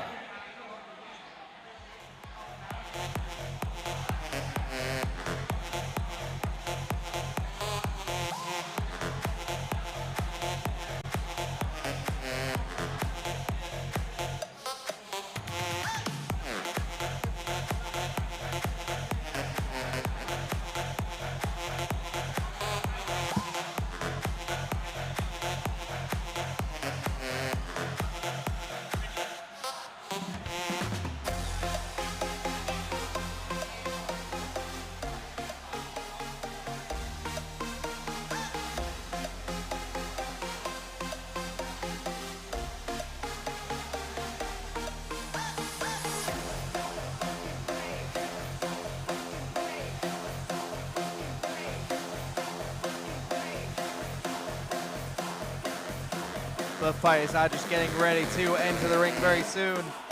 2 more fights ahead for this evening. And then when you finish with this live stream, you can go out for the night and enjoy yourself.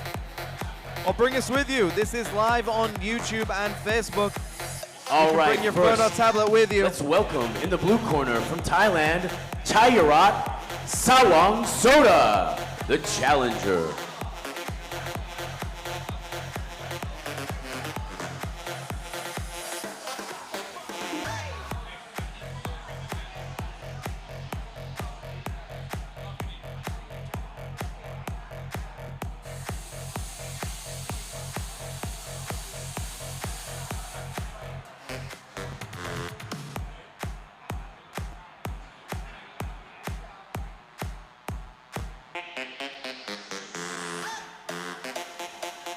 Thank you everyone for joining us at home for the FCC Fight Club Championship here in Pattaya, Thailand. Ladies and gentlemen, the challenger, Chayarat Sawang Soda.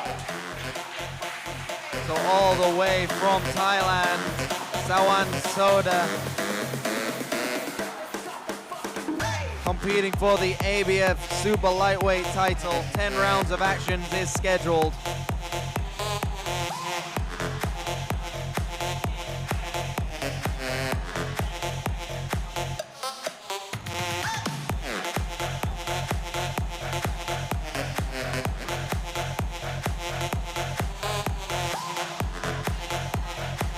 And the champion from Turkey, Ege Arun Konuk.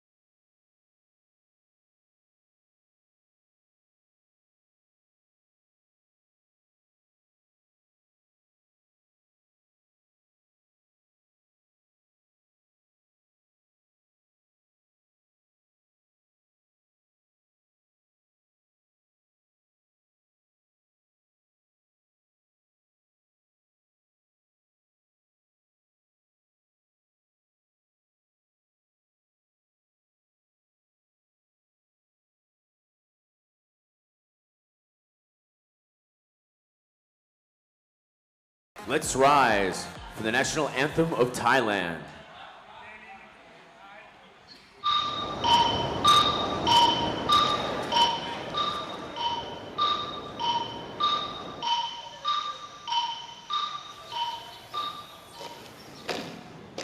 ธงชาติและเพลงชาติไทยเป็นสัญลักษณ์ของความเป็นไทยเราจงร่วมใจยืนตรงเคารพธงชาติ ด้วยความภาคภูมิใจในเอกราชและความเสียสละของบรรพบุรุษไทย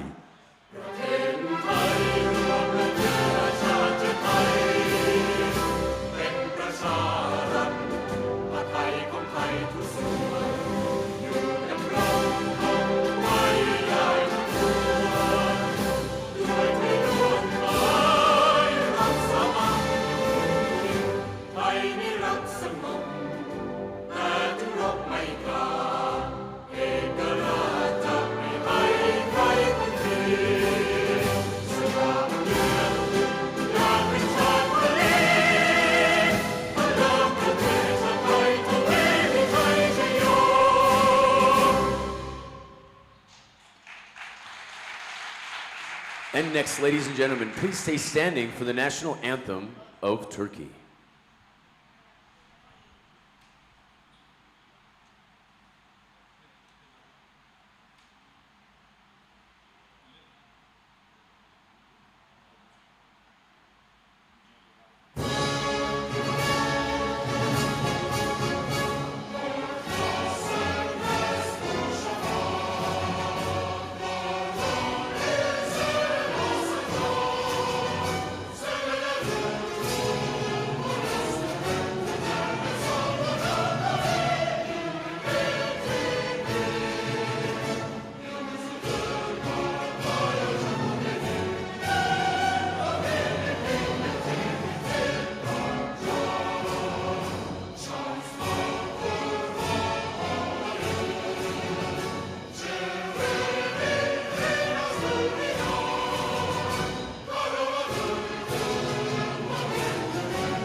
All right, ladies and gentlemen, this match is set for the Asian Boxing Federation Super Lightweight title, 10 rounds. First, in the blue corner, hailing from Thailand with a record of 6 wins, 6 losses, and 0 draws, the challenger, Chayarat Sawangsoda!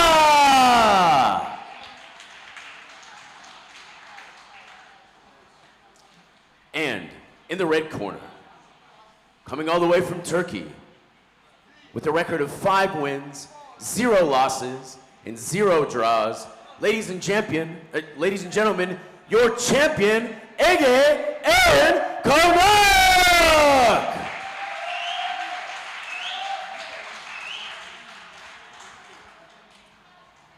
And your referee for this bout, Pipat Srisane, judges Warud Denkau, Chris Sayadek, and Carlos Costa.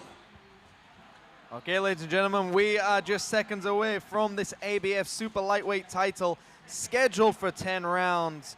Ege Aaron Konuk from Turkey with 5 wins, 0 losses, and 0 draws, wearing the red shorts with the black trim, taking on Chayarat Sawangsoda with the zebra shorts.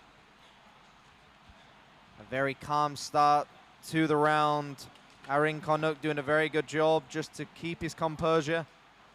This is scheduled for 10 rounds. No reason to get too excited too early on. And a nice stiff jab landed early on.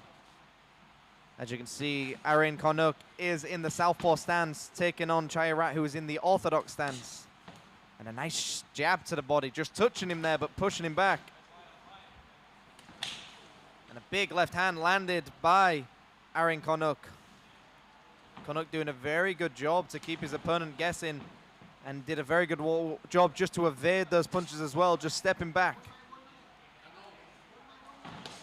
Konuk lands a nice left hand to the body and doesn't give his opponent any chance, and drops him with a body shot. A beautiful body shot by Konuk, right in the liver, and now they're the hardest ones to get back up from. Let's see if Chayarat can get up. And Chayarat does not get up. A perfect shot to the liver. that sends his opponent down. Canuck perfectly timed that shot under the ribcage of his opponent. It shuts down your entire nervous system. It doesn't allow you to do anything. It's a very painful shot to take. I mean, all credit to Chairat for getting in there for the ABS Super Lightweight title, but Canuck was just on another level. A beautiful shot landed, just perfectly timed underneath the ribcage to the liver of his opponent, sends him to the canvas, and that is all she wrote. What a fast title fight we just saw.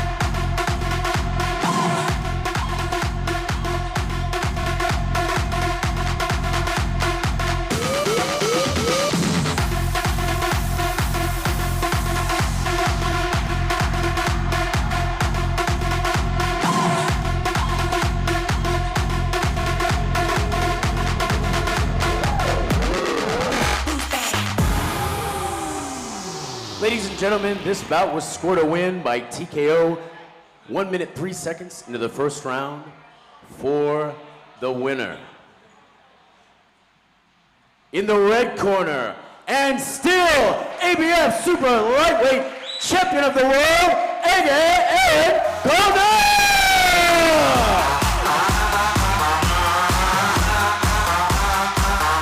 Very great victory. Canuck to end the fight so early in the first round with a beautifully placed body shot. Again, all credit to Chairat for getting in the ring. With the man from Turkey with a perfect record of 5 wins, now going to 6 wins, 0 losses and 0 draws.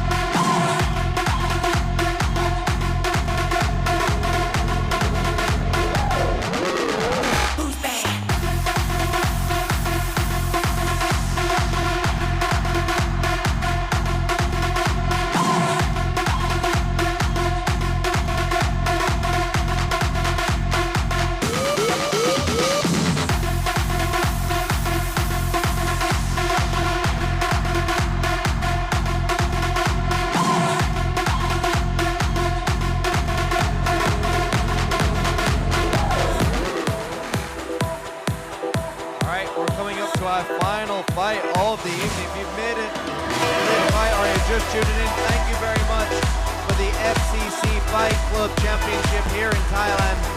We have one more title fight for the ABF Continental Lightweight title, scheduled for 10 rounds.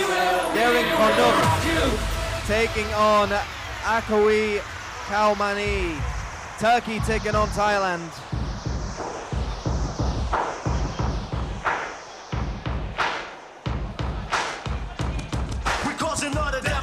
When we step into the place, and better believe that you can see we're gonna rock and never stop it. Here we go again. Hit you with the flow again. Pick it up the second time around. We bring it on again. Shout it out. Buddy, you're a boy, make a big noise, playing in the street, gonna be a big man someday. Got blood on your face, you big disgrace, kicking your can all over the place. Sing it. Come on. What? We're gonna rock you, baby.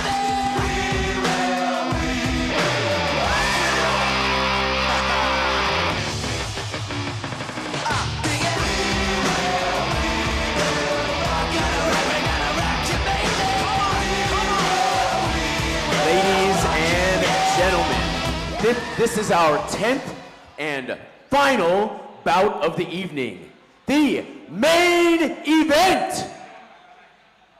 The fighters will be contesting the ABF Continental Lightweight title, a 10-round matchup.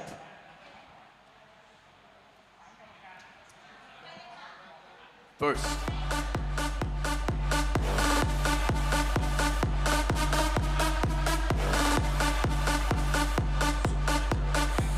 let's welcome our supervisor for this match, Surapope Hong Javanik,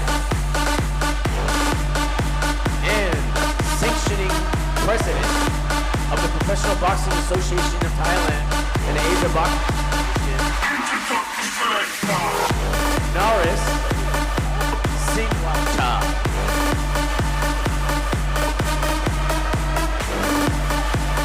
And the boxers, In the red corner, Echo in the blue corner. From Thailand, and the challenger, Ekowi Geomani.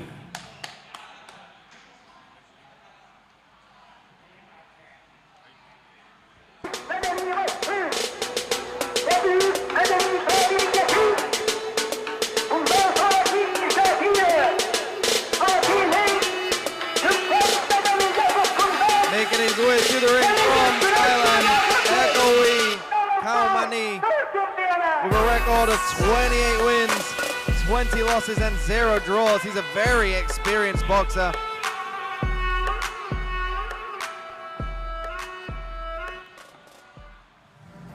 Nearly 50 fights in professional boxing.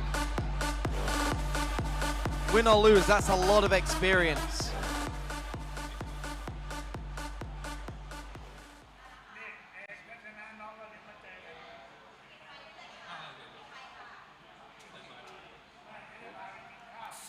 And in the red corner, from Turkey, the champion, Efe Derin Konuk. And the champion about to make his way to the ring, Efe Derin Konuk, with 5 wins, 0 losses, and only 1 draw. And you may realize that his name is very similar to the last person fighting. That is because they're twins, they're brothers, fighting on the same card, representing Turkey, taking on Thailand for the ABF Continental Lightweight title, scheduled for 10 rounds. The final fight of the evening. Thank you everyone who has made it this far, and anyone who's tuning in just now, thank you very much for joining us for the FCC Fight Club Championship here in Thailand.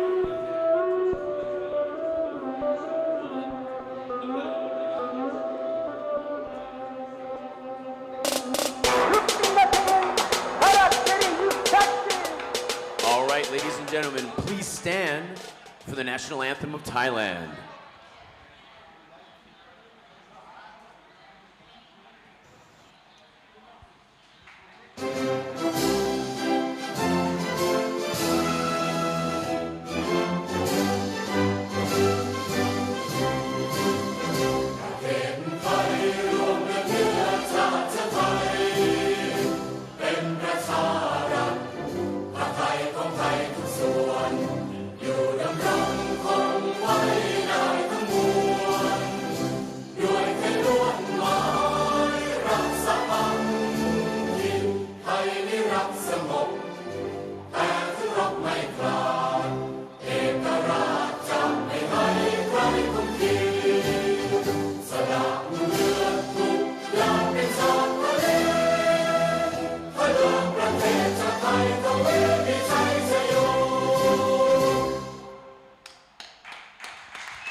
And ladies and gentlemen, please stay standing for the national anthem of Turkey.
All right, ladies and gentlemen, this is the main event of the evening. 10 rounds for the Asian Boxing Federation Continental Lightweight title. First, in the blue corner, hailing from Thailand with an impressive record of 28 wins, 20 losses, 0 decisions. 0 draws. In the blue corner, Echoey Gail Money, the challenger.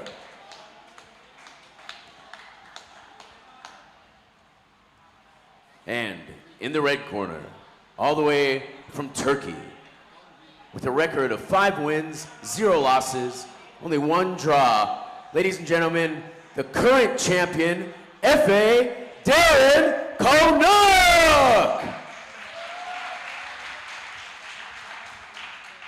Your supervisor for this match is Surapote Pongjavanich, referee Wararut Dunkau, judges Pitpat Sirasana, Chris Sanyadek, and Carlos Costa.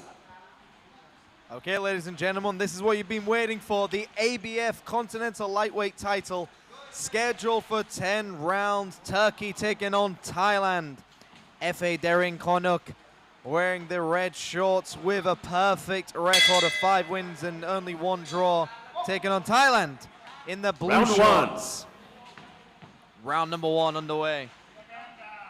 And again, we've got another Orthodox taking on a Southpaw. The man from Turkey is the Orthodox and the man from Thailand is the Southpaw. The fight is very calm, very similar to the last fight. Just trying to find their range, trying to get some reads on their opponent. Usually starting off with some nice jabs, some nice feints, trying to see how your opponent reacts. And a nice double jab, right hand, just missing the target for F.A. And a nice left hand landed by Echoey Kaumani. Kaumani is doing a very good job of keeping his range. Look how wide his stance is as well. He's trying to keep the range away, trying to get his feet in between the guard of F.A. and then eventually he'll move it on the outside to throw that big left hand. So look at the footwork of both of the fighters. F.A. doing a very good job to battle for the lead leg as well, not allowing his opponent to get it on the outside. And both fighters just missing the mark, still trying to find their range. Very common in the first round. Both fighters haven't landed any clean shots yet. Both fighters now take center of the ring. Turkey taking on Thailand, the final fight of the evening for the ABF Continental Lightweight title. And some nice jabs upstairs by Kaumani to throw that big left hand upstairs as well. The more body work you do, the easier it is for you to land a headshot because your opponent will bring their guard down so you can throw that big shot over the top. But a nice calm round for F.A., looking just very much in control of what he's doing. Not rushing in, just throwing those nice jabs, trying to get some reads. And he does take a big shot on the chin. Landed by Kaumani and he gets smiled at. Usually if your opponent's smiling, it's because you've hurt them or they accept you've hit them clean. Less than a minute to go of round number 1. A very calm start for both of these fighters. Like I said, no one's really landed a big clean punch. I think Kaumani has actually landed the biggest shot of the round so far.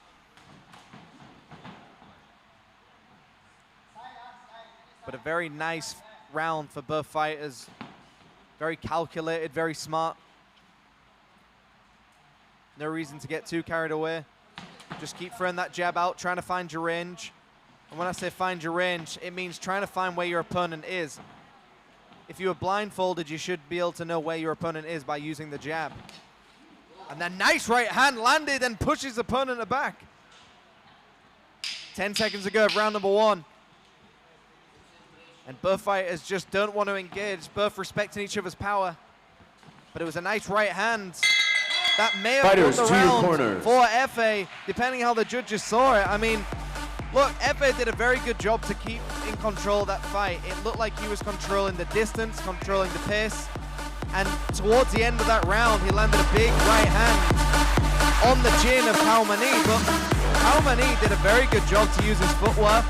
Very wide stance, very elusive, very hard to hit. What I'd like to see more of Kaumani is to actually keep throwing that jab to set up that big left hand. He is a southpaw. You can see he's trying to get his lead leg on the outside of his opponent so he can throw that big left hand down the middle. But Kaumani needs to set that up with more jabs. So doubling the jab, feinting the jab. Efe, Daring Konuk, is doing a very good job of controlling the pace. I mean, it's the first round. There's 10 rounds scheduled. He did a very good job. He did exactly what he needed to do. Corners out. I think he's taking his time and then going to go in the later rounds and actually turn it up a little Round bit.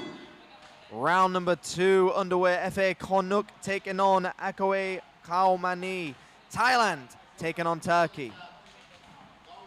Efe with the red shorts and Kaumani with the blue shorts. FCC Fight Club Championship. A nice jab, a little bit more lively by Efe.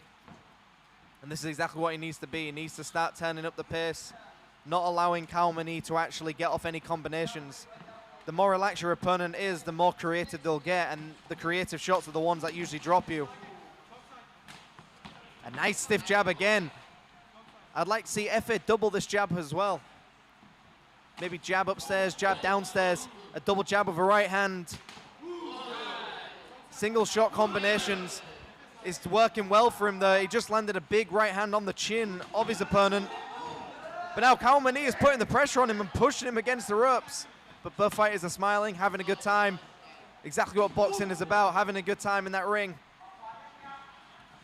And Kaumani looks like he's feinting the jab, dipping to the right and then throwing a big left overhand.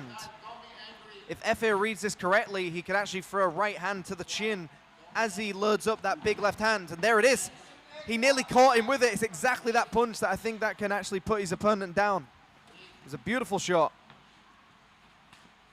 And a nice jab. Fully extending. There it is. A good right hand down the middle. Landed on the pipe. And again, the right hand. Both fighters smiling at each other, having a good time.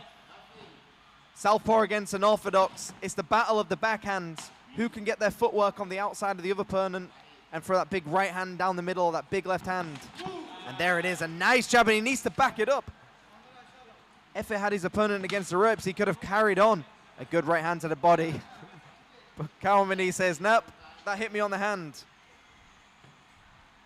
I'm sure the judges wrote that part down. And a nice right. And a good jab, and both opponents in the center of the ring landing some nice combinations. But it's Efe who's just a little bit more accurate, a little bit more sharp with the punches. And he's got to be very careful with dipping his hands because Kaumani is very good at controlling the range. Like, Kaumani was perfectly in range and it didn't look like that. And the reason that is because he's got such a wide stance. And I think fighters need to keep it clean here. They were having a good time with one another. You need to keep it clean. But again, you are punching each other. It's very easy to get carried away. And that's what we need to see, more feints. But look how wide his stance is. He's controlling the range. He knows when his foot is in the middle of his guard, he can throw that big left hand. And that's what he's looking for. And both fighters hitting on the break. Corners. Round number 2 underway. It got a little bit dirty towards the end, but again, this is a fight. You do not play boxing. Turkey taking on Thailand.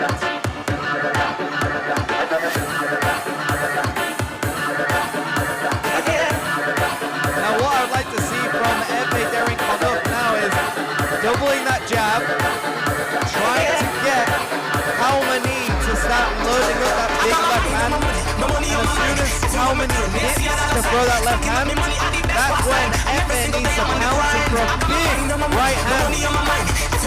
Now Kaumani, I think, is actually doing a very good job of what he's doing. He's frustrating his opponent, but he needs to be busier. He needs to go to the body more. And he needs to, like, push the opponent to the limit. He needs to get him against the rope. Corners out. Some big hooks, big uppercuts, big overhand rights. Round 2.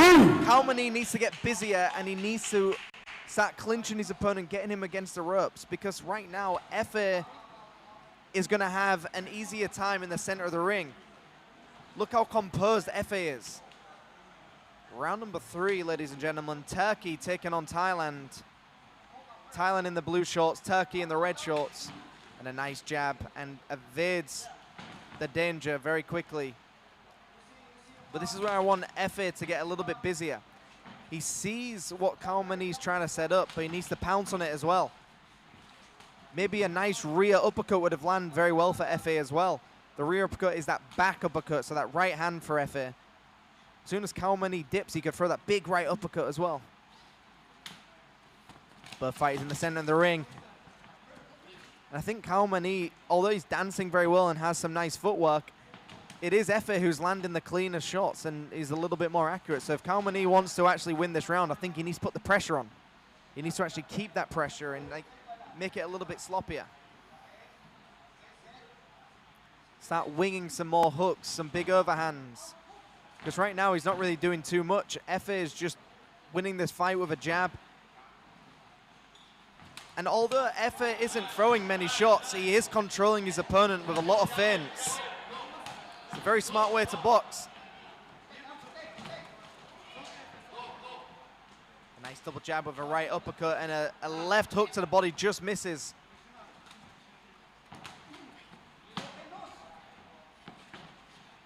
And a big right hand just misses, but the overhand left taps the chin of Efe, but I don't think it does much damage. And there's that right hand that Efe was looking for. But fighters again smiling at each other in the ring. It's exactly what happened in round number 2. This is where Efe needs to be busier. And this is the issue here. During the clinch, you're not allowed to hit your opponent if both hands are tied up. And if the ref says break, you have to break clean. But again, this is boxing. Sometimes it's easy to get carried away. A nice right hand to the body landed by Efe. It's a battle of the range right now. Who can get in on the inside and land a big, powerful shot, and a nice dodge by Efe, reading that shot perfectly. But he needs to make him miss and then make him pay. But Efe Konuk doing a very good job with the jab, just controlling his opponent with feints and jabs. Even when he's not throwing a shot, he's got his opponent under control. And that's mainly because he set that up with the jabs in the first round as well. Very much what Floyd Mayweather does is he sets up the rounds with a jab very early on. And some nice inside work by both fighters, and that's exactly what Kalmani needs to do. Fighters Kalmani to your corners. needs to try and get the fight in the clinch. So if you notice, what Efe is doing very well is Efe is constantly jabbing, but even when he's not throwing a shot, he's flinching. He looks like he's about to throw a shot, which doesn't allow Kalmani to get any rhythm going. And it's just a very good way to box. It's very, very smart. And very much what Floyd Mayweather does. In the early rounds, Floyd Mayweather has a very nice jab. He establishes the jab. So for the rest of the fight, Efe just pretends he's going to throw that jab, and he's already controlled his opponent. Now, Kalmani has more success on the inside. Even though he's got some nice footwork and he does well controlling the range, he's having more success on the inside. And I think maybe he's boxing a little bit stubborn, or maybe his corner needs to give him this advice. But Kalmani would do a lot better if he just got on the Corners inside. out. You know, a little bit of dirty boxing, clinching, throwing to the hips, throwing to the body. Round 4. Round number 4 underway. Efe Konuk from Turkey taking on Kalmani from Thailand. Some nice body work landed early on by Efe for this 10-round fight. It could pay dividends in the later rounds if it goes that far.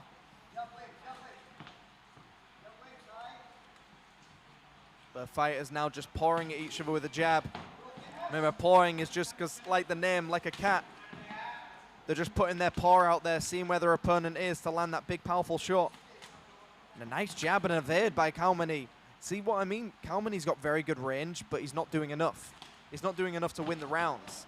So he needs to decide what he wants to do. Does he want to control the range? Or does he want to land powerful shots inside the clinch? And that was a beautiful right hand, a slapping right hand to the ear of his opponent. You can tell Efe has taken a lot out of the Floyd Mayweather book. He's got that nice high stance, some nice jabs, and also that slapping right hook that Floyd Mayweather likes to throw as well. Very impressed with Efe's boxing style. Good fight IQ being shown. And a nice snappy jab over the top. Make him miss, make him pay. And I think Konuk is looking for that big right hand to the body. I'd like to see more of that. That left hook would be very good. Disguise your jab as a left hook. When your opponent gets a high guard, you can throw a left hook around the guard. And Kalmani is now against the ropes, and he just took 2 big body shots. And Kalmani is saying, come on, I want more. Some very nice boxing displayed by both of these fighters. Both boxers boxing very smartly. But I think FA is just a little bit more. Constantly using the jabs, setting up that right hand. Kalmani, I want to see him push the pace a little bit more. When you're against a slick fighter, you need to smother them. You don't want to give them any chance to think, any time to breathe. So Kalmani needs to pounce on his opponent and just stay in the pocket. But Efe is winning this round because he's holding the center of the ring and just picking his opponent off, almost like duck hunting. He's just firing the jab at him. And I do like Kalmani's sportsmanship, just laughing at his opponent. And some nice slick head movements, so this is exactly what we're talking about. Kalmani has some very good moves. I mean, he's been in the ring 50 times in professional boxing. He knows what he's doing. But Efe needs to just keep his head level. There's no reason to get too excited. Oh, and he stumbled his opponent. Maybe he got a little bit too cocky, but he's calling at him, he's showing him some... Wow. Fighters to your corners. Beautiful work. Beautiful work by both boxers. Kalmani showing his defensive skills, his elusiveness. And this fight has just got even more entertaining because Kalmani is not laying down. He has got some beautiful head movement and he needs to do more. So, similar to what we were saying before, Efe is doing exactly what he needs to do. He's controlling his opponent with a jab and feints. However, I think Efe needs to start trusting himself and doubling up the jab. When Kalmani starts moving his head, all Efe needs to do is go to the body. The body isn't moving, the head's the moving target. Go to the body. Send the rear uppercut into that sternum. I would like to see Efe throw a jab upstairs and then a right uppercut to the sternum of Kalmani and see how he reacts. You can find out very quickly how someone reacts to a body shot when you throw it. And if they don't like it, you see it and then you pounce. Kalmani needs to just fight in the pocket. That's where he's been more effective. Round number 5 underway of this FCC Fight Club Championship for the ABF Continental Lightweight title. Thailand taking on Turkey. Turkey with the light blue shorts. Sorry, Turkey with the red shorts and Thailand with the light blue shorts. And both fighters now feinting each other. And a nice jab with a left hand landed by Kalmani. But every time he lands a shot, he lets his opponent know with a big smile. But not doing enough. He needs to push the pressure, and now he's putting on a show, but he got clipped by a left hand. Both fighters are now dancing with each other. Very entertaining for the audience. Both fighters are dancing. A little bit of Nassim Hamid in both of these people.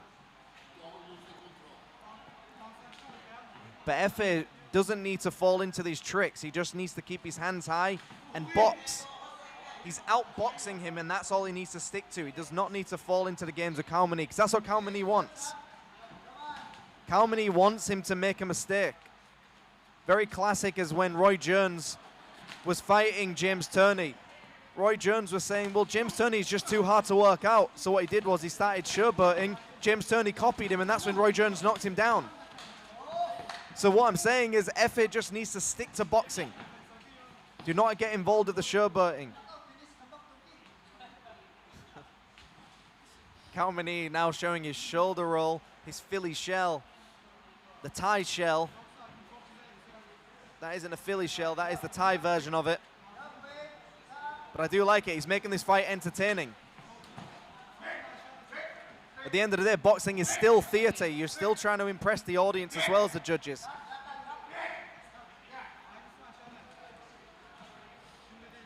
Ref giving him a stern warning to break when he tells him to. And again, Efe just needs to go back to that jab with the right hand. This is where he could be doubling it up and throwing that right hand to the body or that rear uppercut. He could even feint the rear uppercut to the body and bring it upstairs as well. But notice how Kalmani keeps moving his head. That's when the body is open. 30 seconds to go of round number 5. And they're now cheering each other. And this is where Efe doesn't need to get carried away. He should just be pouncing on the showboating. And you cannot do that. If the ref tells you to break and you throw a shot, you cannot do that.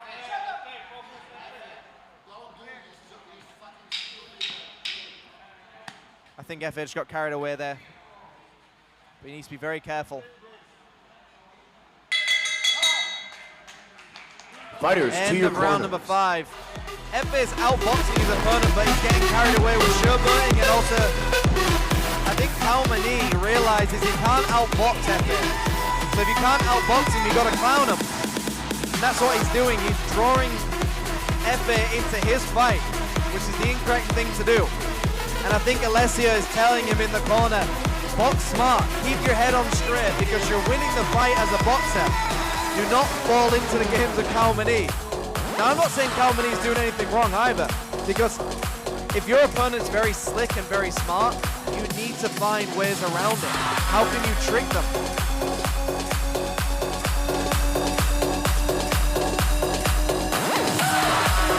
This is round number 6 for the ABF Continental Lightweight title. 10 rounds scheduled. Corners out.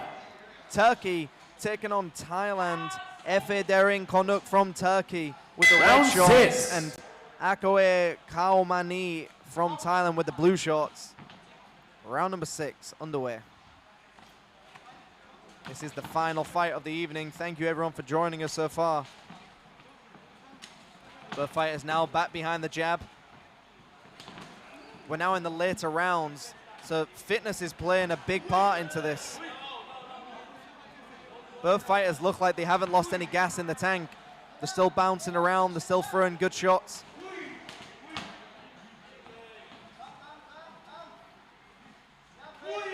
Both fighters in the center of the ring, and Kalmani snaps a jab.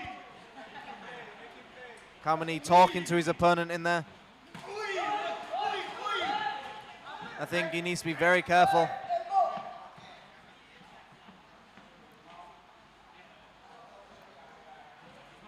Kalmani beckoning his opponent on. And that's the right hand we were talking about to the body. He needs to throw that body shot. You need to set the gas out of your opponent. And Kalmani is not scared, and this is where he should be pouncing. He should be going to the body right now. Efe has the chance to go to the body without being contested. And a nice stiff jab landed by Kalmani.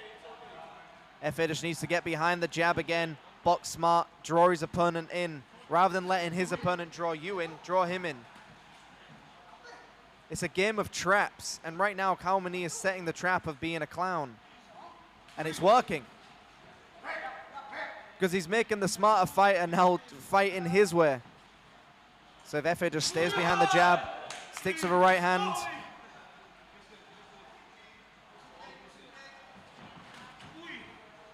Nice right hand landed by Efe. Both fighters in the clinch. And a nice move by Efe to use the forearm to create some space in the clinch.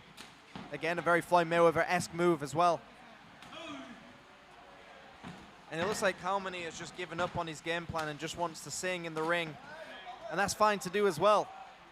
Whatever works, keep doing it. If it isn't broke, don't fix it. This is where Efe needs to come alive. He needs to jab upstairs and downstairs. Jab to the chest. Jab to the head. Double the jab to the body. Overhand right. But he needs to stay busy with a jab like he did in the early rounds. And that's where he could throw that left hook. He needs to throw that left hook a little bit more. If the jab isn't working, turn the jab into a left hook. A nice right hand to the body. And Kalmani throws a jab of his own, but a flurry landed and puts his opponent down. But is the ref going to call it? The ref calls it a slip. I think that's just because he leaned on his opponent. Not long to go of round number 6.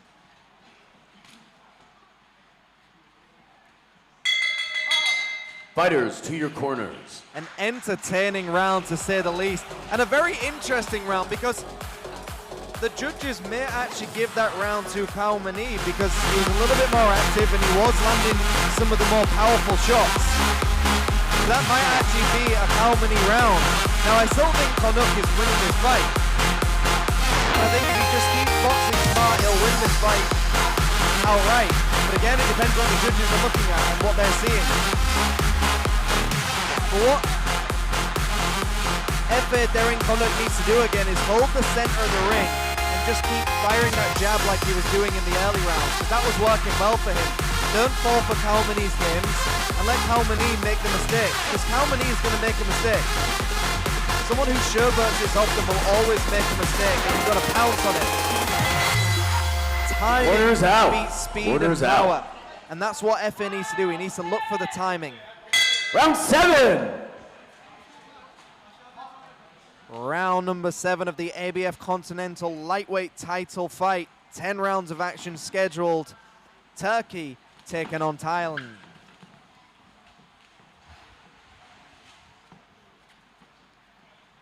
And a busier start for these fighters. Efe now back behind the jab, exactly what he needs to do. Bouncing on the balls of his feet. That is exactly where he needs to be. Point scoring style boxing with that double jab. Evading and keeping his jab away. And I think Kalmani is getting a little bit tired, which is why he's showboating more. He's trying to pretend he's not. And this is where Efe can pounce. Beautiful work. Stepping around the jab, and that's where he needs to throw that right hand as well. But Kalmani is very hard to predict. He keeps changing his style. He isn't really giving off many tells as well. He's just kind of enjoying himself in there. Almost like a chameleon fighting, just keeps changing his style to whatever he thinks fits. And Efe is doing a perfect job here, holding the center of the ring, looking for that jab, snapping the jab, and then looking for that right hand. Because with Kalmani, you know what shots are available. You know he's going for those big looping hooks. So Efe just needs to land his shots, get in and out of danger. Land a combination, get completely out of range. It'll cost a lot of energy. He needs to be on the balls of his feet, but he needs to just score the points and get out. Score the points and get out.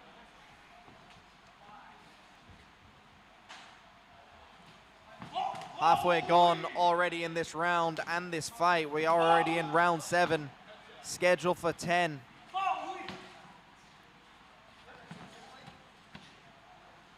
A nice jab with a right hand, and a body shot landed as well. Touch him with the right hand downstairs, exactly what he needs to do. Send it upstairs soon. And a nice spin by Efe as well.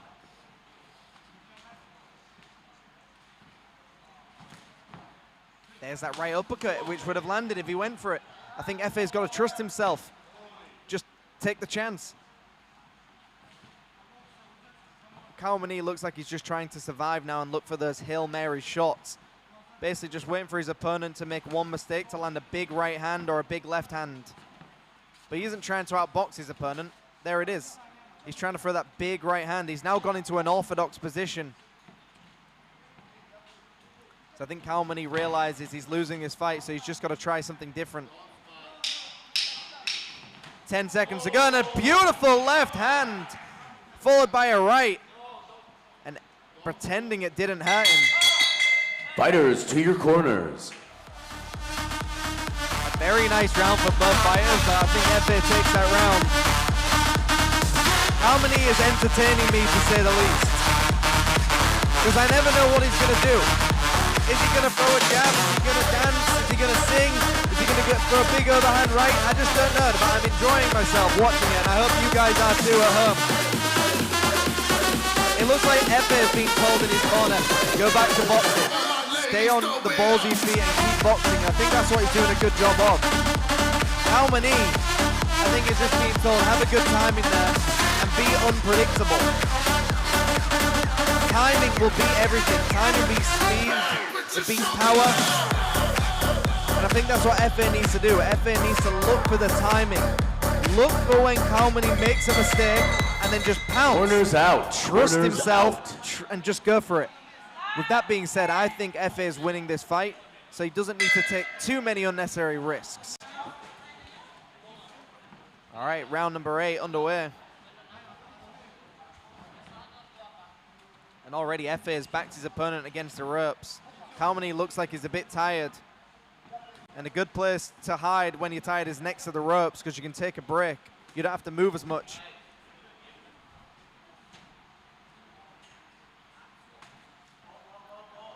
And Kalmany goes back to that southpaw stance, and Efe holding a nice guard, just touching his opponent with a jab, throwing that right hand as well.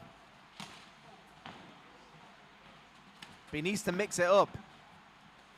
He needs to go back to throwing that right hook as well. The dragging right hook that he threw in the earlier rounds. Jab into the body, jab into the head.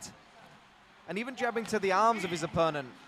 You're against a southpaw, so you can square his shoulders by jabbing to the shoulders.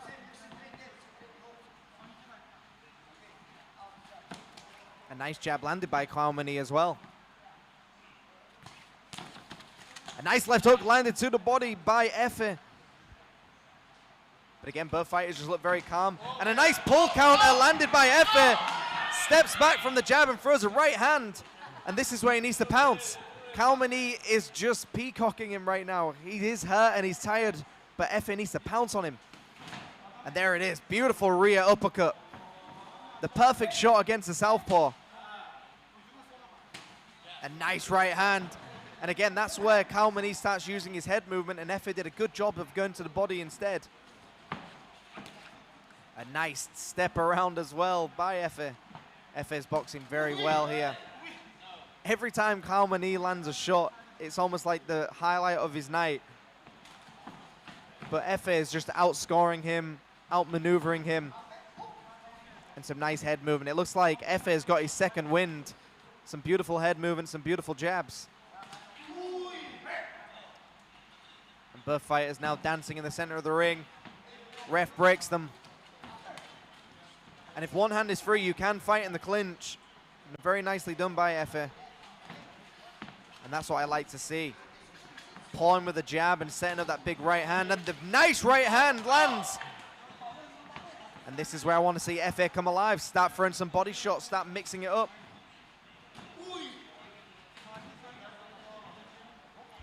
Some really nice boxing being shown by Efe. A nice double jab with the right hand follows up. Proving his head movement.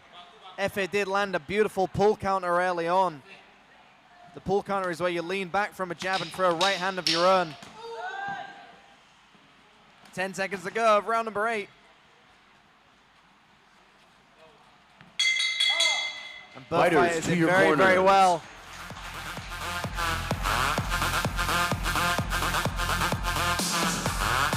Another entertaining round, but again, Efe just boxing beautifully. You know, timing the jabs, throwing the right hand downstairs, doing exactly what he needs to do to win this fight. And that's exactly what he's doing. He's winning this fight outright. He's throwing the jabs, he's setting up with the right hand, and he's not taking any unnecessary risks. Now, I would like to see that from a fan point of view, but at the same time, Efe is doing exactly what he needs to do to win this fight. There's only a few more rounds to go for the ABF Continental Lightweight title. Why take any unnecessary risks? Probably no reason to. Kalmany must know he's losing and must go for a Hail Mary in this fight, where you throw a big overhand right, maybe a big overhand left. Corners out, corners out. He needs to either drop his opponent or stop his opponent to win, I think. Round 9. Efe is just at least 7 rounds up. Round number 9 underway. Only 2 more rounds to go. This one and the last one. Turkey taking on Thailand. And a nice snapping jab, but both opponents share jabs with each other. And there we see again, Efe backing his opponent into the corner. And some nice elusive moves, evading the jabs, and both fighters get into the clinch. Ref breaks them. Back behind the jab, both fighters share another moment of hitting each other at the exact same time. Efe just sticking that jab out there. But I would like to see Efe stick the jab, step on the outside of his lead leg, and then throw that right hand down the middle. As soon as you find your opponent with that jab, he should be following it up with the right hand now. These are the rounds, the championship rounds, as we like to call them. And this is where he can come alive. This is where he could go to the body. And very nicely done by Efe. Rather than taking the bait, he gets back into the center of the ring, and this is where he's his strongest. Oh, beautiful double jab with right hand, and a rear uppercut lands. And this is exactly what Efe needs to do, stay in the center of the ring. This is exactly what boxing is, showing how a boxing IQ can beat anyone. Efe doing a very good job to hold the center of the ring. And he does take a shot by Kalmany, but again, it looks like he just rolled with the shot. When you roll with a shot, you take the sting out of the punch, so you're never even being hit flush. But both fighters are very tired, but I think Kalmany is a lot more tired, which is why he's getting a little bit more sloppy. I'm not sure how Kalmany can actually win this fight, because I think Efe is just reading everything perfectly. And this is where Efe needs to be, holding the center of the ring, snapping that jab. It's almost like target practice for him.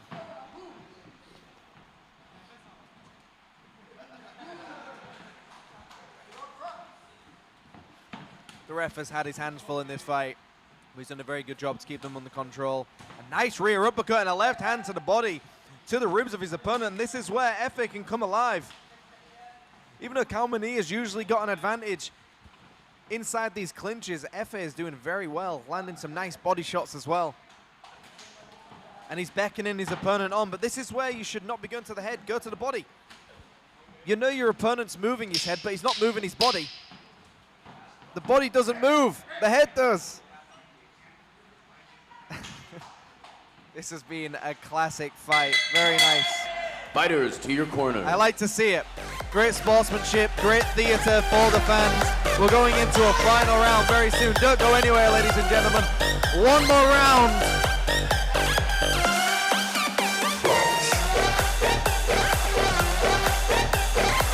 It's been a very entertaining fight. For those of you watching at home, who do you have winning this fight? Who's entertained you this entire evening? Right now, Kalmany has entertained me. I think he's making boxing very fun and entertaining, not taking anything too seriously. But the one thing I've liked to see tonight is that Efe has just been boxing beautifully. Staying behind the jab, not getting too carried away. There's been moments where he did, but I think his corner told him, stop getting carried away, keep your head on. Corners out. We're going into the final round of this 10-round fight for the ABF Ladies and gentlemen, Continental our Lightweight title. final round. Both fighters do touch up. Round 10. Round 10. Who will take the belt? Turkey or Thailand? And there he is again. Kalmany, half boxer, half dancer, sometimes an entertainer. He's been in that ring 50 times. And both fighters exchange big shots in the center of the ring. And I think Efe could just dance his way to victory now. He could just stay in the center of the ring, get behind the jab, and just keep throwing that right hand. But the thing that I'm impressed off by Efe is his gas tank has been fantastic. He's kept the same energy the entire fight. That is a sign of someone who trains and lives boxing. He's done a very good job to stay in shape, and he just looks like he's got a lot of energy and a beautiful jab. And that's where I'd like to see him follow up with a big right hand or another jab. Both fighters just throwing each other to the ground. But again, this is boxing. It does happen. People get carried away. And a big overhand left landed by Kalmany. And Efe needs to realize that he's winning this fight. There's no reason to get carried away. Just take your time. Keep picking your shots. Keep picking your jabs. Don't take any unnecessary risks. You're on your way to win the title. Win that title. Dance around the ring. Do what you need to do, but don't get drawn in by Kalmany's games and antics. That's exactly what he's doing. He just wants you to get involved with that. Stay calm, stay smart, and you'll win this fight. You'll win the title. And a nice rear uppercut. And that's the first time I've seen Kalmany say sorry for doing something. But it's been a very good fight so far. We've got a minute to go of this 10-round battle.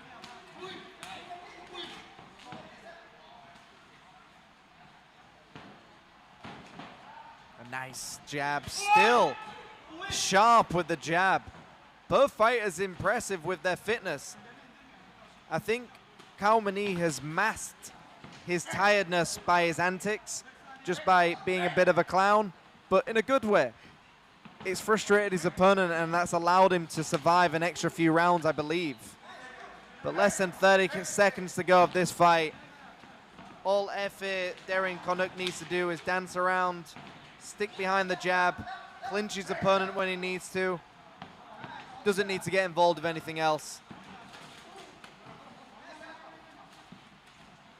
Both fighters clinch and firing. 10 seconds to go of this fight. The final 10 seconds. How strong is he going to finish? And that is all she wrote. Ladies and gentlemen, let's hear it for our fighters! On my unofficial scorecard, I do have Efe Darren Konuk winning that fight. Again, we will go to the judges' scorecards. This is the first fight that's actually gone to the judges' scorecards, and it was an entertaining one. Who do you think won that fight?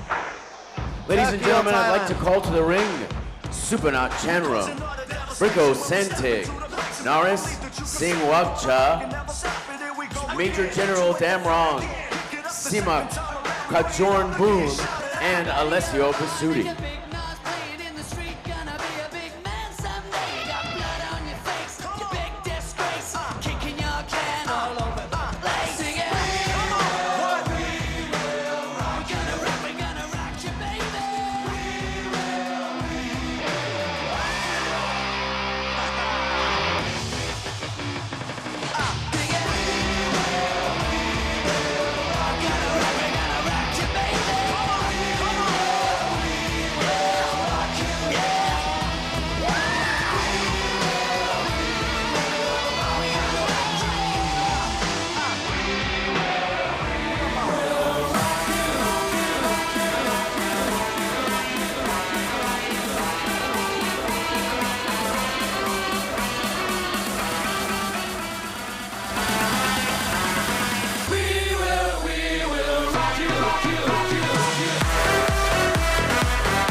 Ladies and gentlemen, after 10 rounds of action in our main event, we have a judge's decision. Judge number 1 scores it 98-92. Judge number 2 scores it 99-91. And judge number 3 scores it 97-93. A unanimous decision win. Ladies and gentlemen, and still ABF Continental Lightweight Champion in the red corner, Efe Darren Konuk!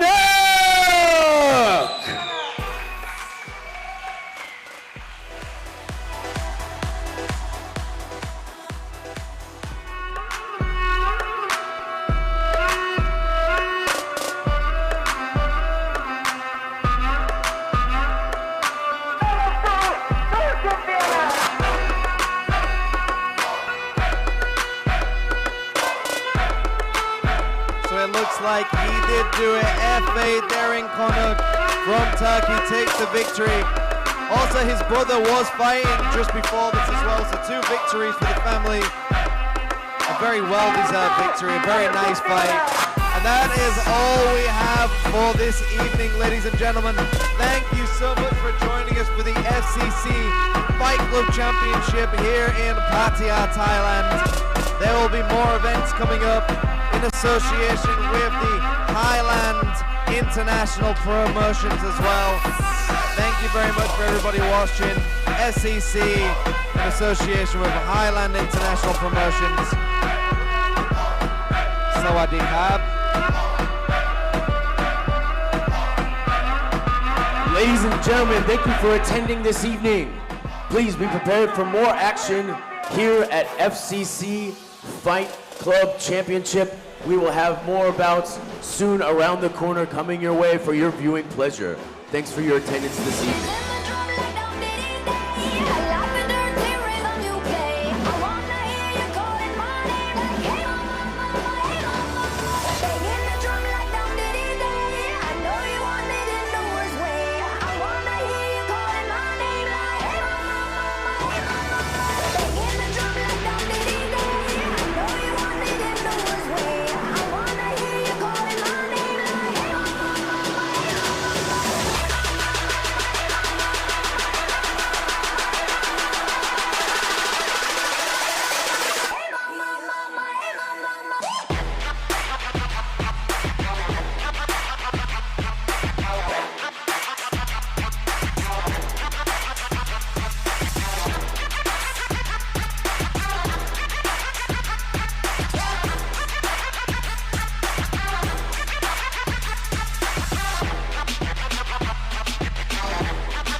Hello, hello. Ladies and gentlemen, one more thing. November 25th will be our next event here It's a Saturday. More boxing. More boxing action. Please come by if you can. Thank you.